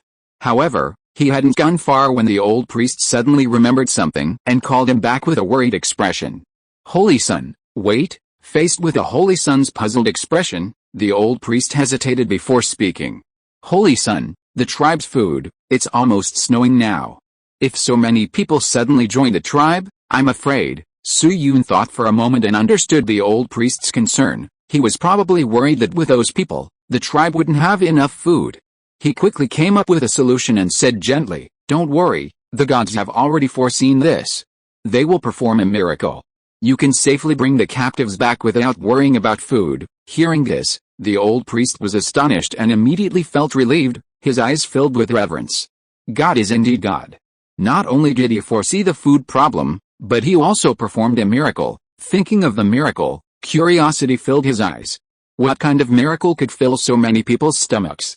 Filled with doubt, he turned and left to prepare for the attack. Suyun found an excuse, shook off the reluctant old tortoise, and went to the riverbank alone. Gazing at the slowly flowing river and the aquatic creatures at its bottom, a thoughtful look flashed in his eyes. Let's experiment first and see what's going on with the physical body's power. After thinking this, he deliberately found a secluded spot and began his experiment. As time passed, he quickly understood the state of his physical body. Its strength was as he expected, at the level of a first-level god, but due to lack of divine arts, it was probably the weakest of the first-level gods. Besides, the way its power was stored was a bit strange. Unlike a divine body, where most of the power is stored within the divine core, it was stored in the limbs, bones, and blood. Furthermore, after completely depleting its power, this physical body could naturally recover its strength, something he had assumed required replenishment from the divine body. This surprised him for quite some time. He studied it extensively but couldn't figure out how it worked. It seemed like the power was being recovered from the cells, somewhat like restoring physical strength, only much slower. Unconsciously, Suyun compared it to the automatic recovery speed of the divine core and found that the divine core's natural recovery speed was much faster, while the physical body's natural recovery speed was relatively slow. It seems my physical body is gradually becoming inhuman, Suyun sighed. He even doubted whether his current body was still human. The changes were too drastic. The transformation of human cells into extraordinary energy was a result of his divine body, and Su Yun guessed it was probably due to the perfect synergy between the two. Never mind, I should think about how to improve my strength. Su Yun shook his head and began to ponder a solution. Actively using divine power to modify his body, that's probably possible, but too slow. He immediately dismissed that idea. Besides that, as he thought, a flash of inspiration appeared in his mind, and he murmured, the simplest solution is, of course, threads of faith. With threads of faith, not only would the problem of divine power sustainability be solved, but even the shortcomings of divine arts could be overcome. However, how exactly to create threads of faith? I can't possibly have to believe in myself, can I? Su Yun suddenly thought strangely. After a long while, he decisively shook his head. That's almost narcissistic, isn't it? How could I be that kind of person? I definitely won't do that. Half an hour later, gazing at the newly formed thread of faith, Su Yun exclaimed in disbelief, it actually works. A faint line appeared between him and his divine body. Even the weakest thread of faith was enough to astonish Su Yun. However, before he could recover from his shock, the faint line underwent a change. An unknown transformation rapidly occurred. Su Yun sensed a subtle connection between this part of his consciousness and physical body and his divine body, and suddenly the connection began to merge with a thread of faith. After merging, a dramatic change occurred in the next moment. The indistinct thread of faith began to change color, from transparent to golden, and the line itself became incredibly clear. Su Yun was immediately stunned by this golden thread of faith. He could feel that this thread of faith was much stronger than the others. In amazement, he immediately began to experiment. A surge of divine power flowed back from the thread of faith, rapidly replenishing the energy-deficient body. After experimenting, Su Yun was astonished to discover that, thanks to this thread of faith, he could actually unleash about 1/5 of his original strength. According to his estimation, this was equivalent to his physical body suddenly possessing the strength of a 4th-level god. Even the weakest 4th-level strength would be enough to surprise him. Having resolved the issue of his physical body's strength, Su Yun couldn't help but sigh. Who would have thought that this unconventional method would succeed, and even have such surprisingly good results? Su Yun estimated that the birth of this golden thread of faith was due to many coincidences. Not only was the faith thread born from this portion of consciousness special, but it was also related to the connection between his physical body and divine body. After resolving the problem, he multitasked, continuing to hone his fine control over divine power. As the saying goes, diligence can make up for lack of talent, and a slow bird can fly first. With an additional body, the progress in fine-tuning his power control would definitely improve significantly, which should be able to bridge some of the fundamental gap between him and a 5th-level god. Time passed quickly as he diligently cultivated. 3 days later, the tribe's preparations were in full swing, and over 100 strong men were ready to attack the ice tribe at any time.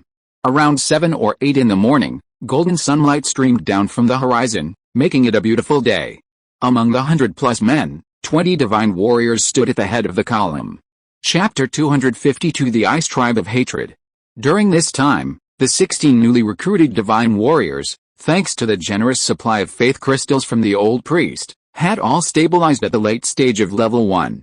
Adding to this the 4 elders who, thanks to divinely bestowed food, successfully broke through to level 2. This force was truly formidable, far surpassing the one used during the last attack on the mountain tribe. The chieftain stood at the forefront, raising a stone spear and shouting, "Clan members, do you have a confidence?" Looking at the 20 divine warriors before him, the other ordinary tribesmen's confidence surged.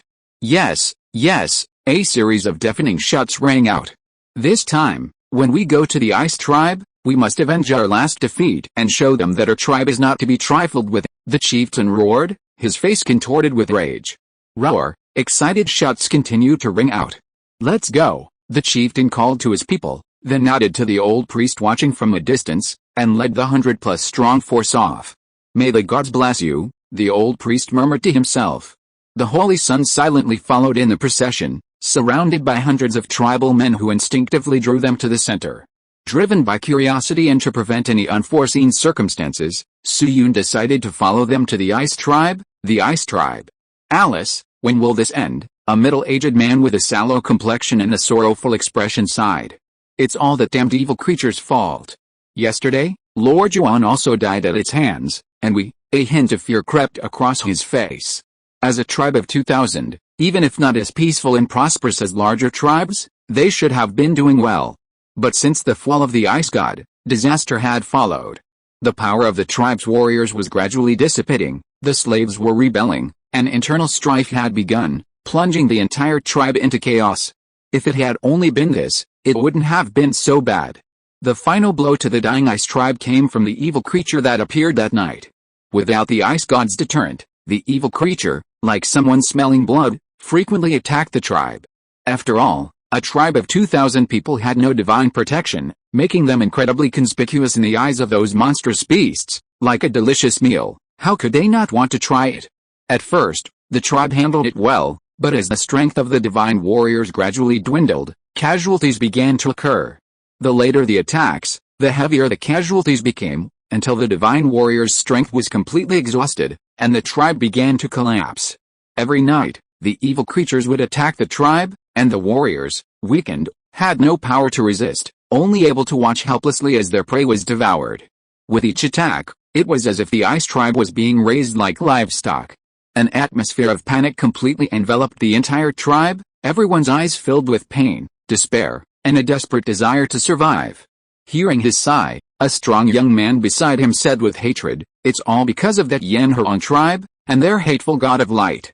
If it weren't for him, our tribe wouldn't have become like this.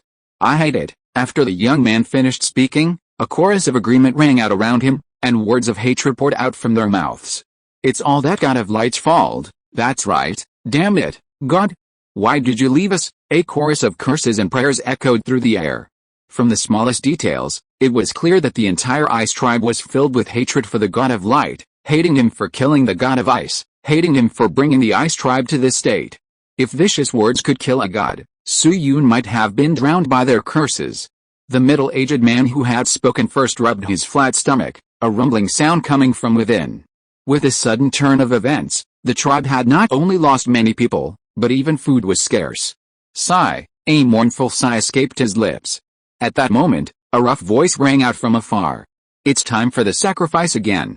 The priest wants us to hurry over." The ice tribe members were startled upon hearing this, then quickly rose and ran towards the place where the sacrifice was to be held. Soon, a dense crowd of thousands gathered around a spot, kneeling and chanting prayers. The priestess of the ice tribe was a middle-aged woman, and she was currently praying devoutly before an object. It was an irregularly shaped, transparent object, resembling both crystal and ice, appearing clear and transparent. This was the ice tribe's sacred object, the ice crystal. The god of ice had appeared from this ice crystal, and now every member of the ice tribe looked on with anticipation, hoping the sacred object would respond to them, even hoping for the resurrection of the god of ice. However, unfortunately, no matter how much they prayed, the ice crystal placed on the altar showed no reaction whatsoever. Even the once crystal-clear ice crystal, after the fall of the god of ice, had become dull and lifeless, as if covered with a layer of dust, losing its luster. Another failure, the middle-aged priestess bit her lip, her bloodshot eyes filled with hatred. She had hoped to try to restore the ice crystal, or even resurrect the god of ice, through the prayers of her tribe, but now it seemed she had failed, and at least in the short term, a miracle was unlikely. The tribe is almost at its breaking point. Thinking of the evil creatures that appeared at night, he was filled with hatred, and even more so with hatred for the wicked god of light. It was all his doing.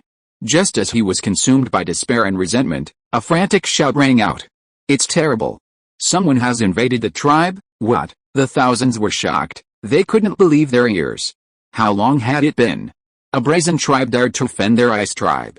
They were always the ones invading others. When had it become their turn to invade? Even without their god, their tribe still had over 1,000 members.